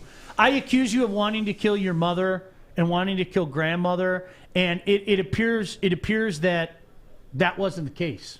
Dude, my Art was right. I was wrong. It's that simple. Sean, I'd like you to respond to this comment. Sure. Kevin says the president can't override states. States have their own government. Do you have a comment on that? Because what's interesting about this to me is, and this is where it does get political. People like Art and I. And just so we clear, this is not a political show. We're not getting political. We're not getting political. People like Art and I don't want the government in my life. I don't need the government in my life. I'm going to obey the rules. I'm going to pay my taxes.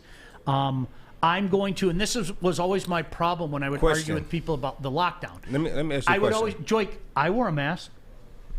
Everywhere I go, when I'm in public, I wear a mask. I wash my hands. The first thing I do when I walk in, Fish, you watch me walk in. The first thing I do when I walk in is I go use hand sanitizer. COVID is real. Both things can exist. COVID is real. Here it is. There, I'm confessing it. COVID is real. I am not a COVID denier. I am not a science denier, okay? COVID is real. Your lockdown was a piece of shit. Both things are true. There. I think we get, right? Yeah. Because you were for the lockdown initially, correct? I think the first couple weeks we had to, because we didn't know what was going on and hospitals were being the day. And if you look at my Twitter, if you look at my Twitter feed, you can see when my opinion changed. The day that it changed was, do you remember they set up the field hospitals? I went to the field hospital that's 1 mile north of my house. Do you know how many people were there? Nobody. It looked like something that you would see out of a military film. It honestly, it was, I'll show you the damn video.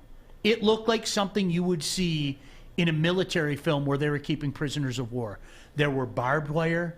There were military vehicles. They had all these tents up. Okay, nobody was there. Nobody. So I walked up with my videotape and I started taping. And this dude in a truck drives up and goes, "Can I help you?" I go, "No, I'm cool." And he goes, "Well, you're not supposed to be here." And I go, "Well, I'm sorry, I'm a member of the media."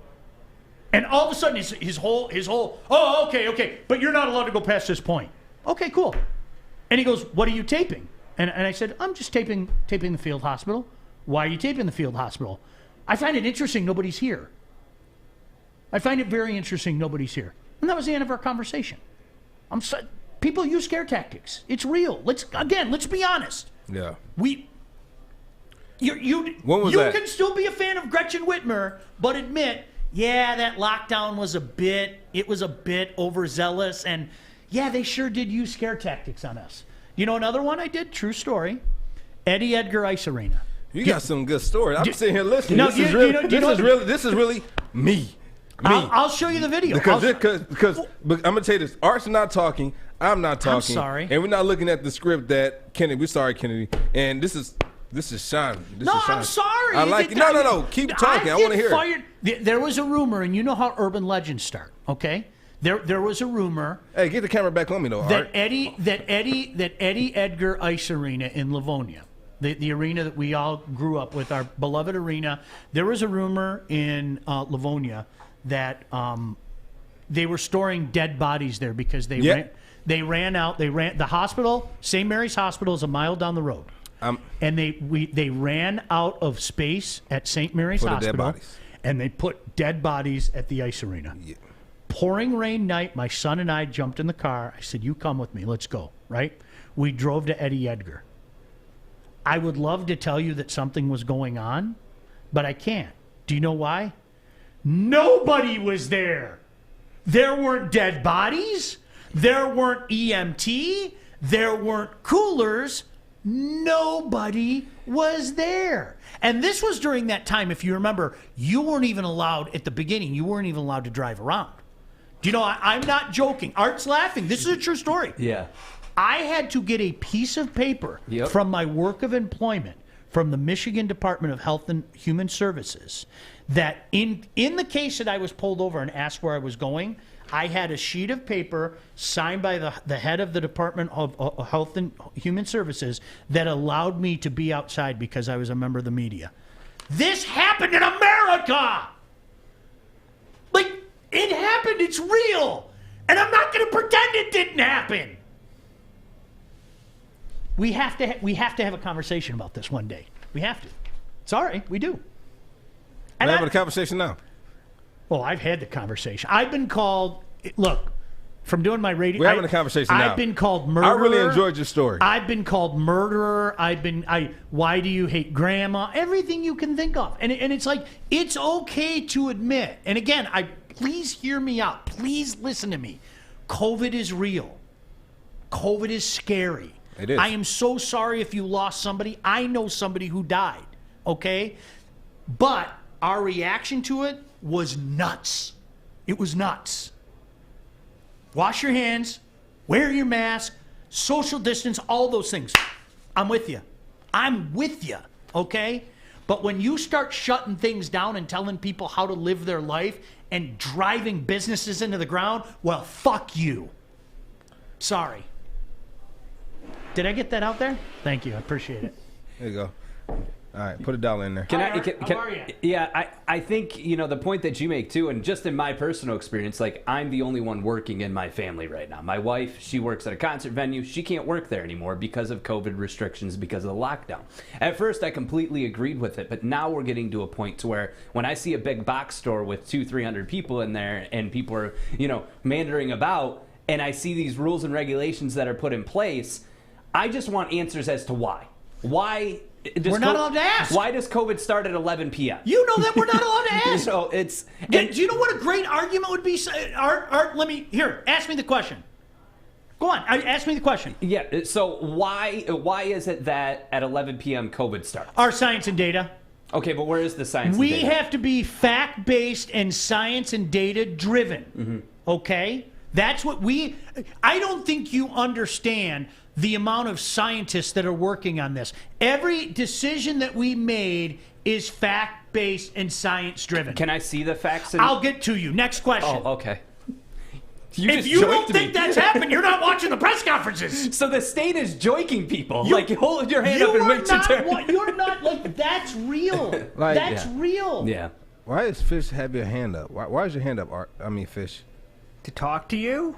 To talk to me? Yeah, Oh, what's talk up? to people. Oh, what's Hi, up? Art. Hi, Well, Fish. Yeah, the other problem is, you said a bad thing. Cancel Sean, cancel Woodward Sports. Time to cancel everyone. Yeah, we can't. It's really weird. And somebody brought up, it is amazing. The one good thing that has happened during this whole COVID thing is the common cold has disappeared. It's a miracle. The flu. Yeah, it doesn't The exist. flu is gone. Yeah, it's gone. Flu's gone.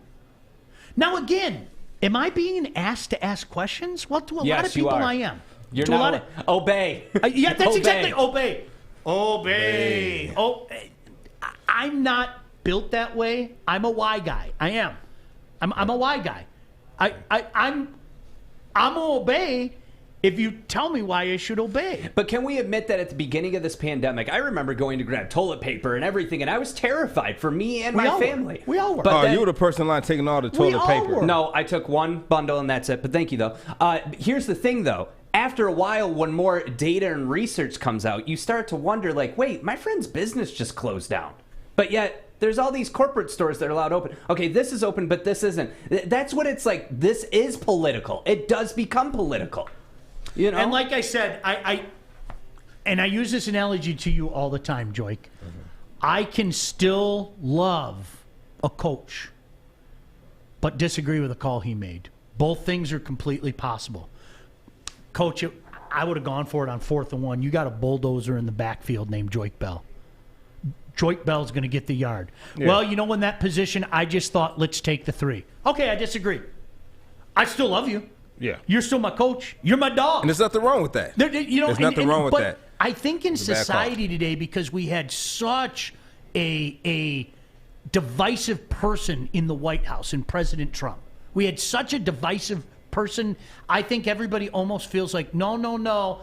If I talk that way, you can't straddle the fence. Yeah, if I talk that way, then that means I agree with Donald Trump. I really think that's what it comes down to. But honestly, do you see the tide turning? Because I see the tide turning on my social media, at least from people who were 100% locked on. I'm seeing a tide turning. Oh, I have with my own friends. And I personally, my opinion has switched 180 on this because it's like I see the impact of not having these businesses open as more detrimental than getting a sickness that you're 99.8% likely to survive. 2 weeks in is when my attitude changed. 2 weeks into the lockdown is when, and I told you, my moment zero was when a mile away from my house, they turned I forget what the name of the facility is. Gosh damn it.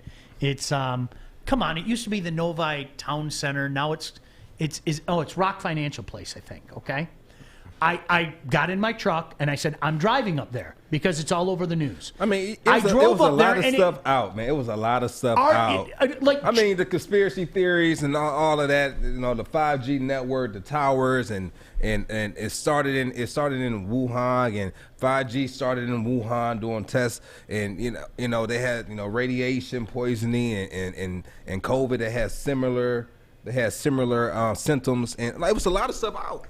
The first couple weeks. It was Facebook. Did you know it was frightening? It was Facebook groups that were created for people to tell them where the 5G towers were going up, and they were going there and burning them down. They had to block that Facebook page. Yeah. It was. Listen, it was. They're trying to keep us locked down while they put up these 5G towers. They're trying to keep us in the house. When my son came home from school, we went to the grocery store near my house, and I was that guy. Yeah. Toilet paper, no, we had plenty of that. No, but I was that guy that went down the frozen food aisle and absolutely filled my entire cart with as much frozen food as I could put in there. Listen, I did. A couple weeks later, I realized that this was. I think in April last year. Did I tell you that I had to sit down? I had a video call with Governor Whitmer.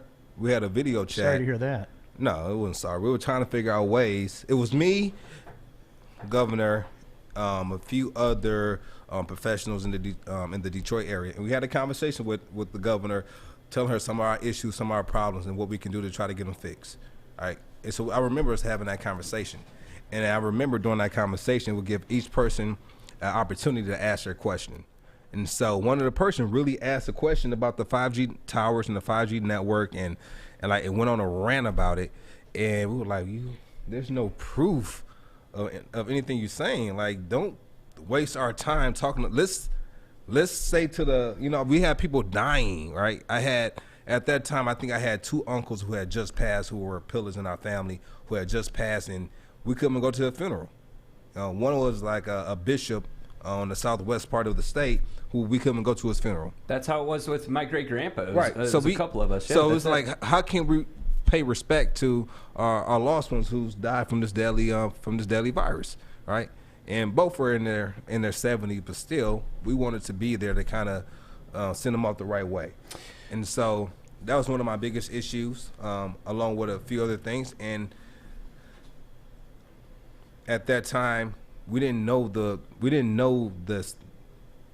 everything we needed to know about COVID. Sure. New stuff was coming out every single day. We're living in a new day and age where we're living in an experiment. We're living in an experiment. We're learning new stuff every day at that time about this new virus.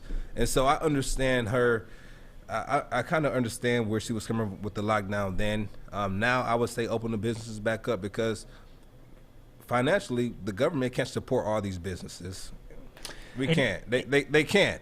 Yeah. I will say this. I interviewed Gretchen Whitmer right before she got elected. I was in Lansing, and I will say this. She is one of the most highly media-trained people I've ever met in my life. 1,000%. I had to send questions before. I had to make sure I stuck to the script. In America, by the way. By the way, I want to let me say again. In America, somebody's controlling the narrative. She's very easy to get along with. And I had a great conversation with her, but here's the thing. If you're on her side, I'm sorry, I had something in my throat. Yeah, you have to make sure that you're on point with the questions, and you can't ask questions outside of those lines. And that's where I get upset, because it's like, we're electing you. We should be able to ask you whatever we see fit. It's just my opinion. It was interesting, Joique, because it was the Suburban showplace, and thank you for that. It was interesting because my opinion changed on that day. That's crazy. If you don't like her, I'll show you the video. It's crazy. You don't like she went to MSU, so. But you know what? Can I tell you this? I think there are some things, like many other politicians. I think there are some things that I found that I agreed with. Her handling of this, and the fact that she has literally been a dictator through this. Okay, and I'm going to say it again. Kelly Stafford wasn't wrong. You can get mad at her. You can yell at her. No, I would never tell anyone they're wrong for saying what they feel. No one's wrong for telling you how they feel. Again, this is fact, okay? Again, let me little civics lesson here. There is a governor. The governor has to play ball with the legislation, and the legislature and the governor can make decisions together. The governor cannot throw down executive orders such as shut everything down because I said so, legally. She cannot do that. And if you disagree with me, you might want to take it up with the Michigan Supreme Court, who agreed with me. That's true. That happened. That's real. Okay? But that's real. I didn't make. There's not one part of that story that's made up. Mm-hmm. You can go look that up. I mean, so it was her being a dictator. And the Michigan Supreme Court said, hey, guess what? You can't be a dictator. So you know what she did? I'm going to go this way. I found it. I can go talk to the Department of Health and Human Services, and they can do my bidding. That's real. But nobody wants to talk about it. I get it. Because we're a good old blue state or red state. It doesn't matter. Right is right and wrong is wrong. And somewhere in this crazy world, we stop saying in one unified voice, hey, that's wrong. That's wrong. That's wrong to be a dictator. That's wrong to burn things. That's wrong to beat people up. That's wrong to storm the Capitol. Because, no, can't do that. Can't do that. That must mean that I'm one of those fill in the blank for whatever disrespectful term you want to throw out there. We as a society need to get back to the point where we point out wrong and call it wrong, regardless if it's on your side or not. I get worked. I want to give a big shout out to Charlie LaDuff, who's actually suing the governor. He's one of the media personalities here in Michigan. If you don't know about him, he's on my Mount Rushmore of greatest media people. Like he's awesome. He's You know where he's from? Yeah, from L-Town, baby. He's suing the governor. One of the only ones. He's actually suing her. So we'll see how that goes. Well, if you might remember during how that the goes. let them play thing, do you know what quote I love to throw out there? And I was being swarmy when I say it, but when people would argue with me and I would say, there's none so blind as those who will not see. That was the quote that I always gave to people. Do you know what I finally started doing? And I got to admit I was being swarmy. I was just like, why do you hate science? Why? All right, here we go. I'm showing you data. Why do you hate So science? here we go. So we're up against the break, but when we come back, I do want to talk about Dan Campbell and how he defended the decision making only being between him and Brad Holmes. So Can I read this? If you feel good about your interest rate because it's in the 3s, get over it and call Hall Financial because rates are now in the 2s. Be smart and make the call because you could be saving money.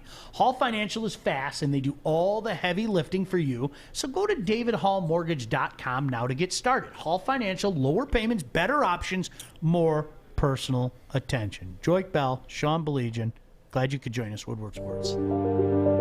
I'm looking to bring on another HVAC tech right now. We are recruiting 5 to 10 techs a month. We're looking to grow and expand. Every new tech we hire is from Northwestern Tech. The hands-on training is fantastic. They're always my first call. We love hiring Northwestern Tech grads. They come out trained and ready to work. Our program is only 10 and a half months, and our next classes are starting soon. So why wait? I'm looking to hire Hire a graduate of Northwestern Tech. Northwestern Tech. Northwestern Tech. Northwestern Tech.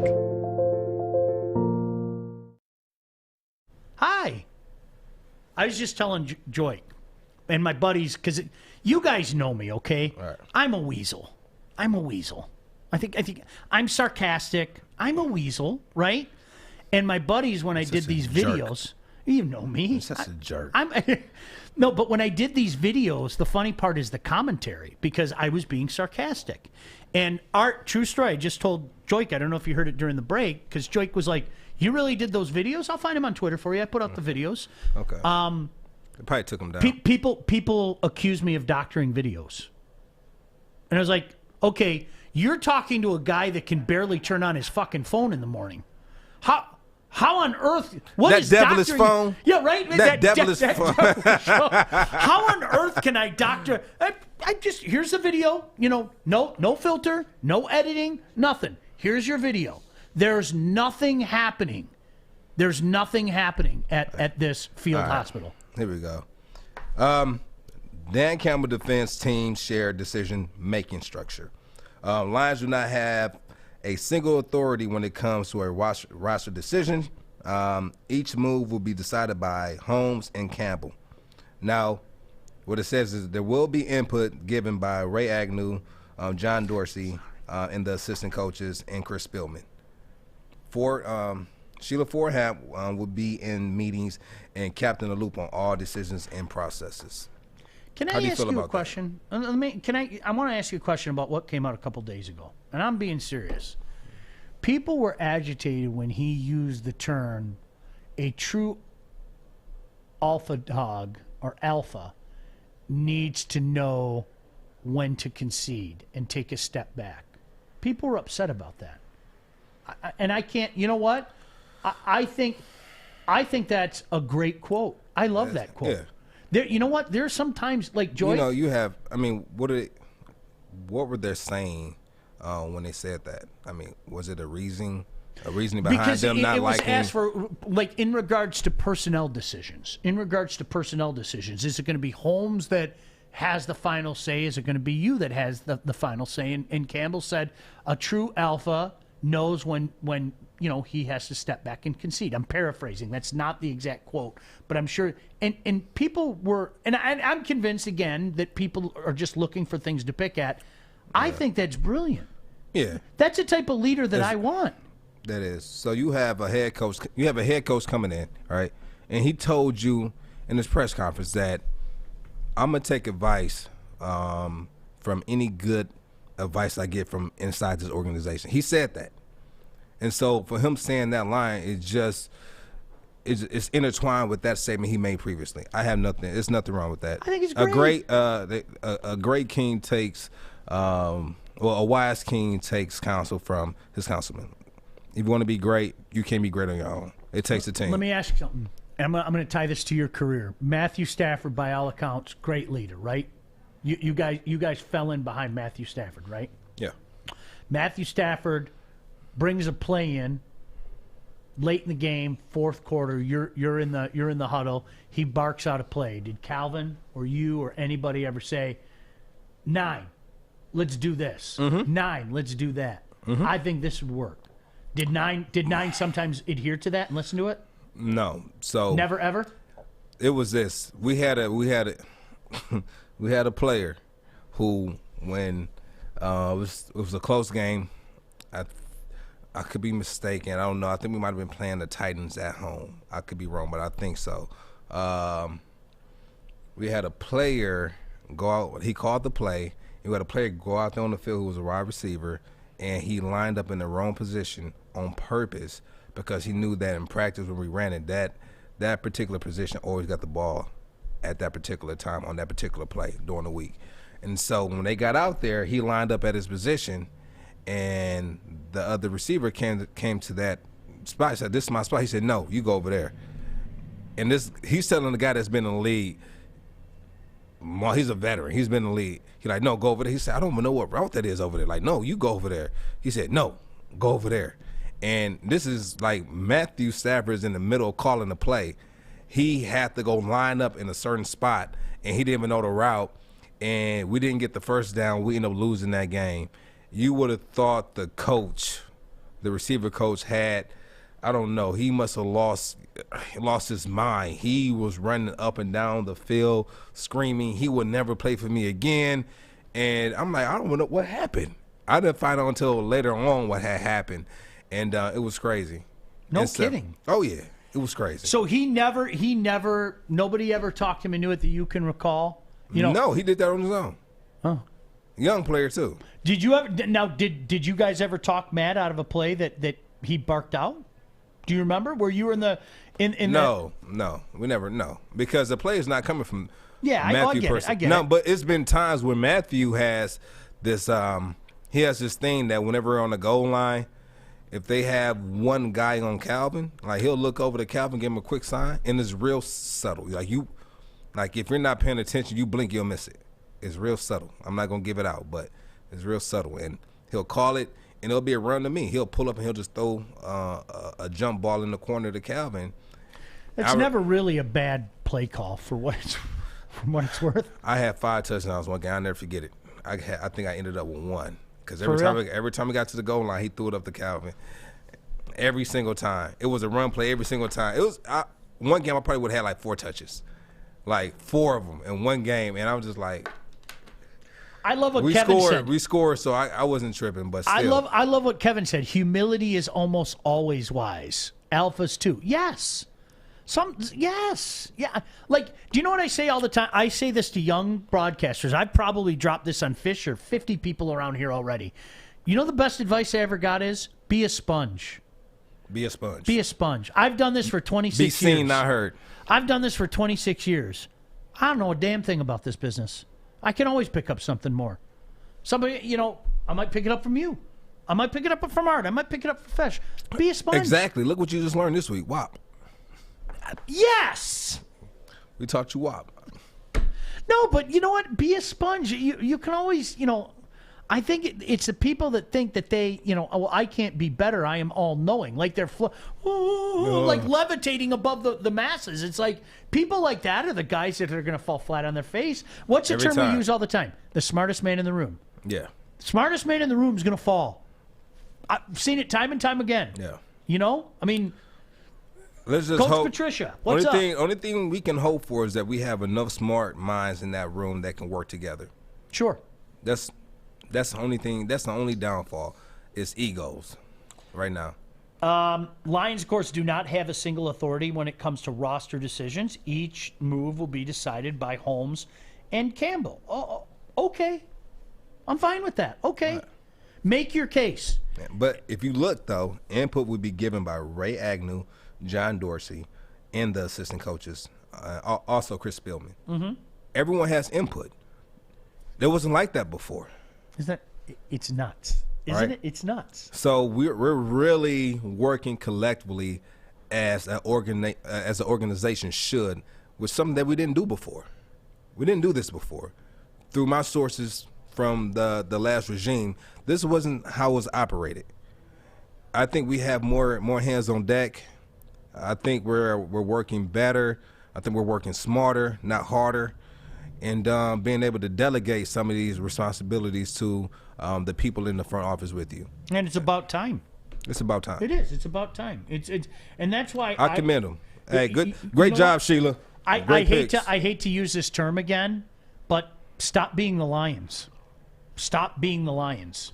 I don't want to be the Lions anymore. I don't want to understand. compare myself I don't to want to be the Lion Lions things. when it comes to how a team is ran, but I No. want us to have that same culture that we built here with the Lions. Sure. The blue collar, hardworking. Yeah, but rip up every plan, rip up all the goals of the past, and be better.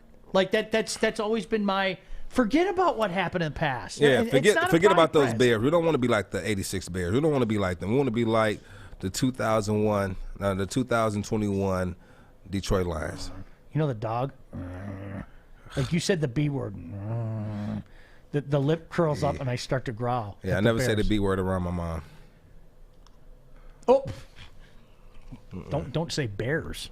I hate that damn word. Never say the Bears around But your you know mom. what? That was to me when they beat the Bears at their own game, it was awesome. It made me so happy as a kid being at that game. They punched the Bears in the mouth. They punched the bully in the mouth, and the bully didn't know what to do. And I was like, You know what? Everybody has a plan until what? they get punched in the mouth. Hot damn. Hot damn. I like what Lynn said. I learn something new every day at my job. That's the way it should be. Yeah. Like really and truly. It's like I don't know everything. I don't, I learn things. You know what? Art, you're tremendous at floating in and floating out. Your timing is great. Sometimes my timing isn't good. You know what I mean? There's certain things that you pick up from other people and you're like, I can be better. I can do that better. Yeah, what holds me back the most of it is my talent is stricken because I have to raise my hand every time I have a good point. It's crazy. It's crazy. Hey, but you learn how to raise your hand, though. I'm proud of you. That's... Give a man to fish? What is that? What's that? Yeah. What's that old You comment? give a man the fish, you feed him for a day. You teach him how to fish, you feed him for a lifetime. Sheila will be in the meetings and kept in the loops on all decisions and processes. I'm going to repeat the same thing that I said last week. Great. Great. To me, the problem is when the guy doesn't want to be a part of that. When Mr. Ford, the late Mr. Ford, allegedly is sitting in his ivory tower, not paying attention. Then that's when I go, how much is he really invested? And to me, that opens up that can of worms, and I don't know the answer to that. I don't walk, the path that Mr. Ford walked every day, but I can tell you this much: that perception was out there, and you know as well as I do. Sometimes perception is reality, especially today. But that perception that Mr. Ford didn't care and he stayed in his ivory tower, and there would be the 2 or 3 photo ops a year. You'd always see him at training camp on the golf cart. You'd see him in the locker room where Coach Caldwell handed him a game ball, and he'd always be smiling. That was the perception that was out there. Now, do I know if that was reality? I had no idea. I didn't follow Mr. Ford around. But that was the perception. And the perception grew to titanic proportions because of the mediocrity on the football field. That perception only grew and grew and grew and grew because they were such a struggling franchise for pretty much the entire time that he was the owner of the Detroit Lions. And so, you know what? Yeah, to me, I want to do something different now. Yeah, let's try. I know the way. It's like we talked about with Troy. I love Troy day one. Why? He walked in. He looked at the Detroit Pistons. He looked at the roadmap for the past 12 years, and he said, yeah, this franchise is awful. The way that you got, and people don't want to say it. Nobody wants to admit it. We as fans want to sit back and say, well, we're closer than you think. The reality is the Pistons had been a hamster on the wheel. And Troy came in and said, we're not doing it like that anymore. I'm going to start making some changes. We'll see if it works. We need to get younger. Let's get some of these vets out of here, but let's try it differently. Now, I don't know if it's going to work. That remains unseen, you know? Look at what I know for a fact is that the way that the Pistons operated pre-Troy Weaver did not work. So why on God's green earth would I want to operate the way that I know didn't work? And get fired. Amen, Troy. You got a fan in me. I know that means nothing to you, but you got a fan in me. And you know what? Seems to me he's got a lot of fans out there in Detroit that kind of see now, I get you. I see what you're doing. You're bringing in some young players. I had a big argument. I had an argument with a friend yesterday, partner as well, when he tried to compare the Cleveland Cavs to the Pistons and said that they were in a better place than what we were. And we were going back and forth. And he made some valid points. I made some valid points. And I just think the way that we're operating and the way that we're going about things here in Detroit is different. And he feels that they're doing something similar with more talent. And I'm like, no, we have a pretty good roster. And you got to sit back. You got to think about it. Sit back and think about it. Who is the superstar in Cleveland? Do you think there's a superstar there? No, I mean I think they just set Drummond. They just set him. He doesn't fit this league. Yeah. He really doesn't. He doesn't fit this league. Yeah. Who's the superstar in Cleveland? That would be my first question.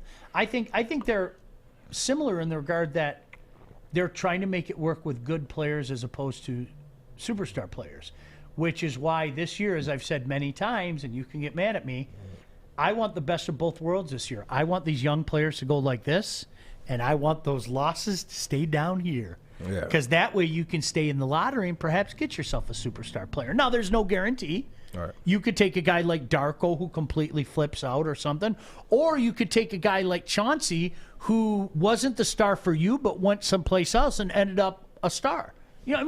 There's no guarantee. But at the end of the day, to me, I love what Troy's doing. Yeah.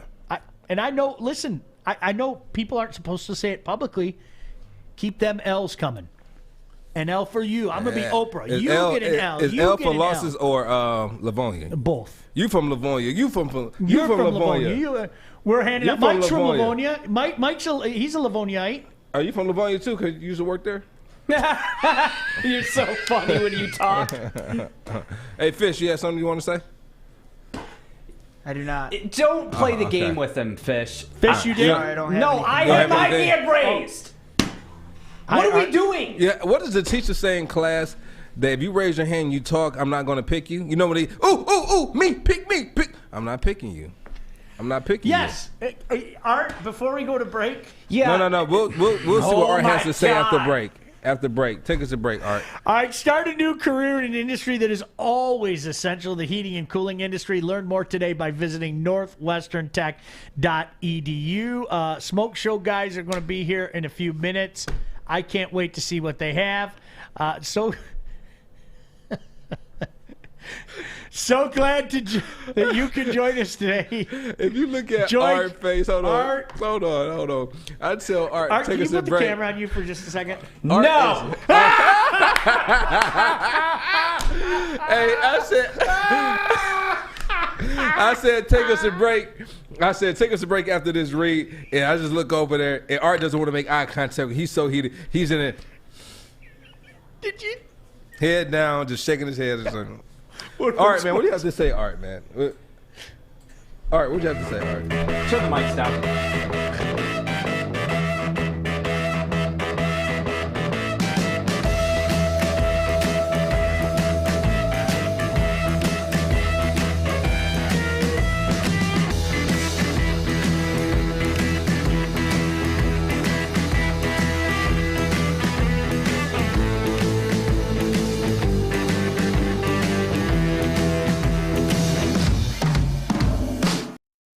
Oh, welcome back into Woodward Sports. Lady Jane's haircut. Glad you could join us here on Wednesday afternoon. Waiting for our boy Dave, the butcher, to show up. The chef, Should be here anytime, right, Mike? Absolutely. All right, outstanding. Yeah, My buddy Mike outstanding. Ivesil, the best color guy in the game, joining us right now all over your internet. All right, Art, what did you want to chime in? You know what? The Cardinals, they unretired 99 for Watt. God. You're going to make me just leave one day and never come back, and you're going to miss what you had. Cards unretired number 99 for J.J. Watt. Putting Marshall Goldberg number back into circulation for J.J. Watt. How do you feel about that? I never liked it. I mean, if you ask the player if the guy's alive, right? If they said, all right, I'm going to use you as an example. Your number at Wayne State. Mm-hmm. We just recruited Art Smith, a 4-star athlete that could have gone anywhere, but he wants to go to the W because his hero growing up was this young kid from Benton Harbor by the name of Joique Bell. Mm-hmm. And the problem with this Art Smith is he wears the same number as his hero from Wayne State, Joique Bell. Mm-hmm. So he walks up to Coach Winters and T. Woods, whoever, first day, and he says, exactly. Okay, I need to wear that jersey. I need to wear the 8. I need to be that guy. Okay? Yeah, you can wear 8. That's fine. Yeah. Okay, but no. But you know what I'm saying? I was number 5, so he of needs course to he wear, can wear he 8. needs to wear the 5. I was just throwing. Of course, you were 5. Yeah. I need to wear that 22, that 21. I would say, Art, young man, you need to talk to the guy who we retired that jersey for. You have to call me. You have to call that guy. You have to call me. That's what I would say. You can call me. And did he already sign his letter of intent, right? Yes. No, he can't wear it. Ah! No. That's Hello, transfer portal. You know what it is, though? You know what's so funny about that, though? What? That when they retired number 5, it was a total surprise. I had one. They had a award ceremony at the right next to the football field at the multi-purpose facility earlier in the day, and so I won the Homer Award. Gave a speech there along with another 4 or 5 people who won an award as well. We all gave our speech, and then they invited us back to the game to present us with our awards during the halftime show. I mean, during the halftime of the football game. So they announced us. We leave the field. Someone grabs me, said, "Hold up, they want you over here." And so I'll go over there. I think you forget I was there. Yeah, but I still didn't know. I saw my teammates, a lot of my former teammates on the track. And I'm like, why are they here? So I see like this big square thing with something over it, like a sheet covering. I said, oh God, they about to retire my number. And it's when I turned around and it was President Wilson with the 80. Mr. Fournier. Mr. Fournier, Rob Fortier. And I just saw walking me towards the frame, and they did like a little spill over the PA, and it was really cool how they had like his jersey in a frame too. Yeah, it was really so really dope. cool. I actually have that hanging up in my office right now. Like it's in our office. Can I get a copy of one? Yeah, I'll get you one. You want one? I'll get you whatever, anything for Sean. And so that was a cool moment.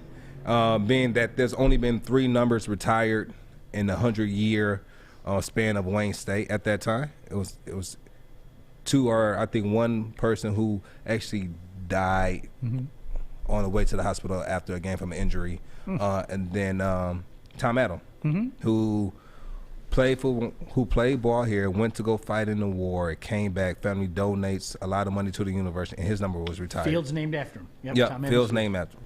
And so I was literally the only living person with a number retired at Wayne State, which is cool to me, like to be. Does that matter to you? No, it doesn't matter. Just to have but it's for them to only have 3 retired. All right, if some kid not named Art called you and said, Mr. Bell, I was a big fan of yours. Can I please wear 5? No way? No way. Okay. No way. I put in too much work at Wayne State, too much. And I'm not even talking about on the field. I'm talking about stuff I had to do in the off season to get me ready for. I was going. 5's no longer in circulation. It's no circulation. I would work so hard, honestly, with Darryl Graham, Yeah. that Coach Winters would have to come grab me and tell me, listen, you don't have to do this. Just work hard when we want you to work hard. You'll be great. Can I go to Art now? No. So, no, honestly. So, for me, number 5 to me, it means a lot to me emotionally. Art, put on Art's face real quick, because he's look, he's even smiling now. Look at that smile. Look at that. Just He's just a wonderful guy. Like, a Art, great guy. You know what a big fan of yours I am. Yeah. I like That you are.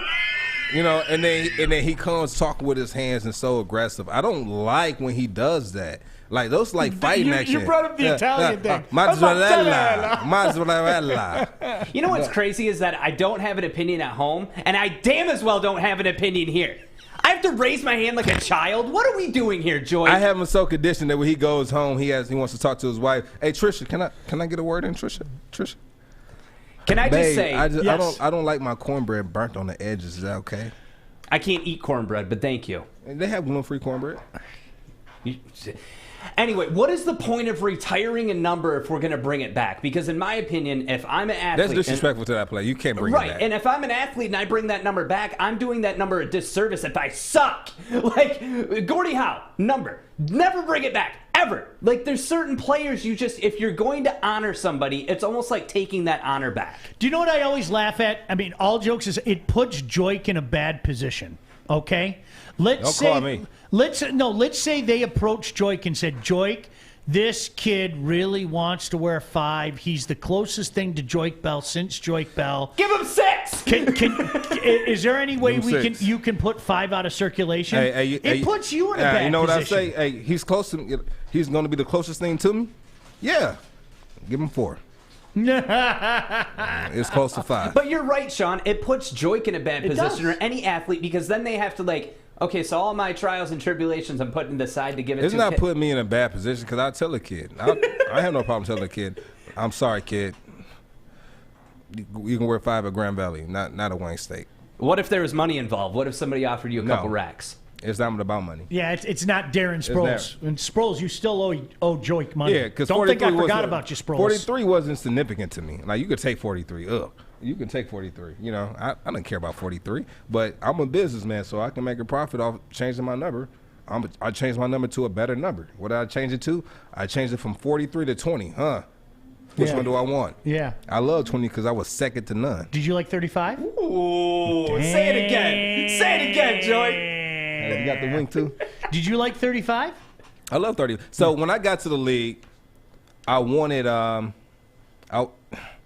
just took the 5. All right, I took 5, and then 33. It was either 38 or 35. Yeah. And I was like, you know what? I'm just gonna take the 3 and 5 and combine to make it 35, and that's how I end up getting 35. They give you a choice in the league, they give you a number of numbers. So they'll give you a list of numbers that's available, and actually 35 and 38 were available. And I didn't want 30. I just didn't like it. I was just like, it looks kind of weird. The 3-5. I thought it looked good. Yeah, I like 3-5. I thought 3-5. I made 3-5, 3-5. I like the single-digit guys on your team. They're, now the 1 has kind of become a tradition at Wayne State. Like, wearing the 1, you graduate to the 1. You don't get the 1 right away. If you're a playmaker, Troy Burrell, you get the 1. He had to wait for that. 5 was absolutely 5 was Joique. 8 was Jeremy Jones. These are guys that went out and dominated and got time in the NFL. Who had 1? But it wasn't Nick Bodie. Who had 1 before? Because I had to wait for Jake Weingarten to graduate to get 5. And so my freshman year I had 33, and even though I broke a lot of records with 33, I still wanted that 5. I wanted that 5. Sure. I don't remember who was 1 before Troy. Was it Nick Bodie? I think that's before my time. I think that's because I started so Nick Bodie 09. was my freshman year. Yeah, I started 09. That was my freshman. I think Troy took 1 and 10. I could be wrong, but yes, Art. So Stafford, legendary number 9, Detroit. He goes to the Rams, right? Let's just bring this into if it could possibly happen. He goes and someone has that number 9 at the Rams. What happens? this is what happens. He goes there. They'll either A, make that guy give up the number, or B, Stafford will work out a deal with him. You know, I'll take you to dinner. I'll give you $5,000 for it. What if the team says, "Hey, number 9's not available. Sorry." If you're Stafford, do you have that authority to be like, "Hey, I want number 9"? No, it's not going to be. It's not going to be that. It's going to be more so like, you know, it means more to him than you. So you get there and you playing with another quarterback that's been in the league, say, you know, 9-10 years. A kicker. Let's even use a kicker as an example. Yeah, if a kicker, it's like you have a Matt Give me your Prater. damn number. No, if it's Matt Prater, he's not giving up his number, bro. Come on, listen. Not Prater, but I'm talking about Stafford going to the Rams, and somebody's wearing 9. It's just like, give me your damn 9. Yeah. So, for instance, I went to the Bears, and Raheem Mostert had 35, and I wanted 35. But look at Carson Wentz. He wants to go. He's the other guy saying, "Hey, I'm not giving you my number." That to me is like, oh, you're starting on a bad point. Like, you're coming into this new team and your teammate's like, "Nah, you can find another number." I mean, that I don't see that happening at the Rams, obviously, but it's just like that's gotta. So, and this is what it is. So, depending on the type of player you are, right?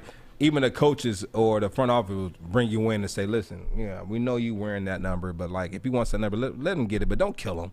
You know, that's what Sean Payton told me, because I was going to charge about 20 bands for that number, and Sean Payton talked me out of charging him that much. He was like, "Don't kill him, just something." What are your thoughts on it? I mean, they're saying there's the latest with Carson Wentz is that he's going to have to get a new number. What do you think? I mean, that's a personal thing that he's going to have to go through with that man about his number. That's just what it is. Should Pittman have to give it up? No, if he doesn't want to, he doesn't have to. He was there first. So it's not even about you coming in, you get paid more money, because once you on that field, we're all the same. Okay, do you know John Wolford has the number 9? Right. John, thanks for keeping it warm for Matthew Stafford. Later. Now rip it off. Later. And you know what? Like Joique said, Stafford will make it right. Stafford will make it right, because I know guys in the NHL that had to do the exact same scenario, but their deal usually involves big steak dinners. But when you say make it right, I don't want no big steak dinner. Give me my bread. That's what they did. Trust me, the NHL. When you say make it right, what do you mean? What do you think Stafford's going to do? Pay the man. How much does a number go for? It depends. It depends on the person and how much it means to him. It's not a set number, bro. It's not a set number. I know a player who went and got a number, and he thought he was getting off the hook by saying, "I'll pick up the tab at a steak joint." But there are some steak joints, I think you know this, that you can go to that where I pay this for a steak joint, and Chef Dave can say this, where I pay this for a steak joint, my arm doesn't reach that high. And he was like, "I can't believe how much I paid," because he brought his whole unit with him, and they were like, they got some wine too. Yeah, he spent. You gotta have a red wine. He spent some money. He spent some money. Oh yeah, and he didn't mind. You know, they did it in fun, because if 4 digits or 5 digits. Was he a younger guy or older guy? I'll tell you. Was it younger? He was an older guy, but the player wasn't exactly a young guy that he had to get the number from. He was kind of a vested veteran. I'm saying the guy that he got the number from. He was a vested player. He was probably, I would say, he had 4 or 5 years under his belt at the time. Okay. And he was like 10-year vet, and so he's like, "I'll do it," and it was it's cool. It was my second year. It was 5 digits. For a number. He had 5 digits. That's not bad. Yeah, that's not that bad. But again, you hear steak dinner and you're thinking to yourself, if I go to the nice steakhouse near my house, look, I'm gonna spend $400. I'm gonna spend $400. I mean, that's a Ricky night. Yeah, you hear steakhouse and you're thinking to yourself, okay, maybe I'll spend $1,000, and it wasn't $1,000. But I'm clearly, my number is 1 here, and if you want it, Joique, you got to pay for it a little bit. So I'm gonna need $10,000. That's crazy to me. $10,000 plus for a number. I played with a player said he would have paid $50,000 for his number. Damn, Big dude. Baby, Sean Rogers was here, because he was one of the older guys that I knew, because he was on the Saints when I think this is like on this last year, but he was on the Saints when I was there, and I would go to him and I asked him, I said, "Listen, they're trying to make me give up 43, and I hadn't met Sproles yet." I said, but I was like, what would you make a person pay? He said, well, I'll pay, and actually he said, I'll pay $100 for my number, like $100K for my number. He said, I mean, but that's me. He like, but that's me. He like, but that's me. He like, everybody's not me. He said, I mean, that's how much his number meant to him. And so, what do we got over there, by the way, fellas? They like this has been. They've been taunting me. Yep. Lots. You got a vegan burger for me today? And he even got a vegan burger. Whoop! And we got the bacon we made. Oh, how did it turn out? Whoop! Yeah? Dave's giving the thumbs up. Hey, guys, make sure you guys stay tapped in with the Smoke Show. Coming up next after this, they got burgers. They got the bacon that they made from scratch. From scratch? From scratch. Like, a couple of weeks ago, we did it here. On the show, yeah. And then he went and cured it for 2 weeks. You can put your own flavor profile on there because I'm spicy. So I put some spice. I put some spice on there. You like that? You like that wop? Well, you like spices on your wop? And I love taking pictures of myself, as you well know, to make the show come full All right, circle. you guys heard it here first that he likes spices on his wop. I do. Give me that Cajun crust on my pizza. And then I get that thing of blue cheese with my wings. Nothing better with my wop. Please, give me a little Cajun and some blue cheese. Please, no crust on the wop, okay? Yeah. Please. Hey, that boy is really trying to go. Listen, we got to get out of here. Thank you, Grammy Whammy. Thank you, Jenna. Yeah. Art, are we okay to say goodbye now? Because I'm dying and I need to bite into a burger. Me too. See Bite you into a tomorrow. burger. Bye-bye. Much love. Gang, gang. Be nice to each other.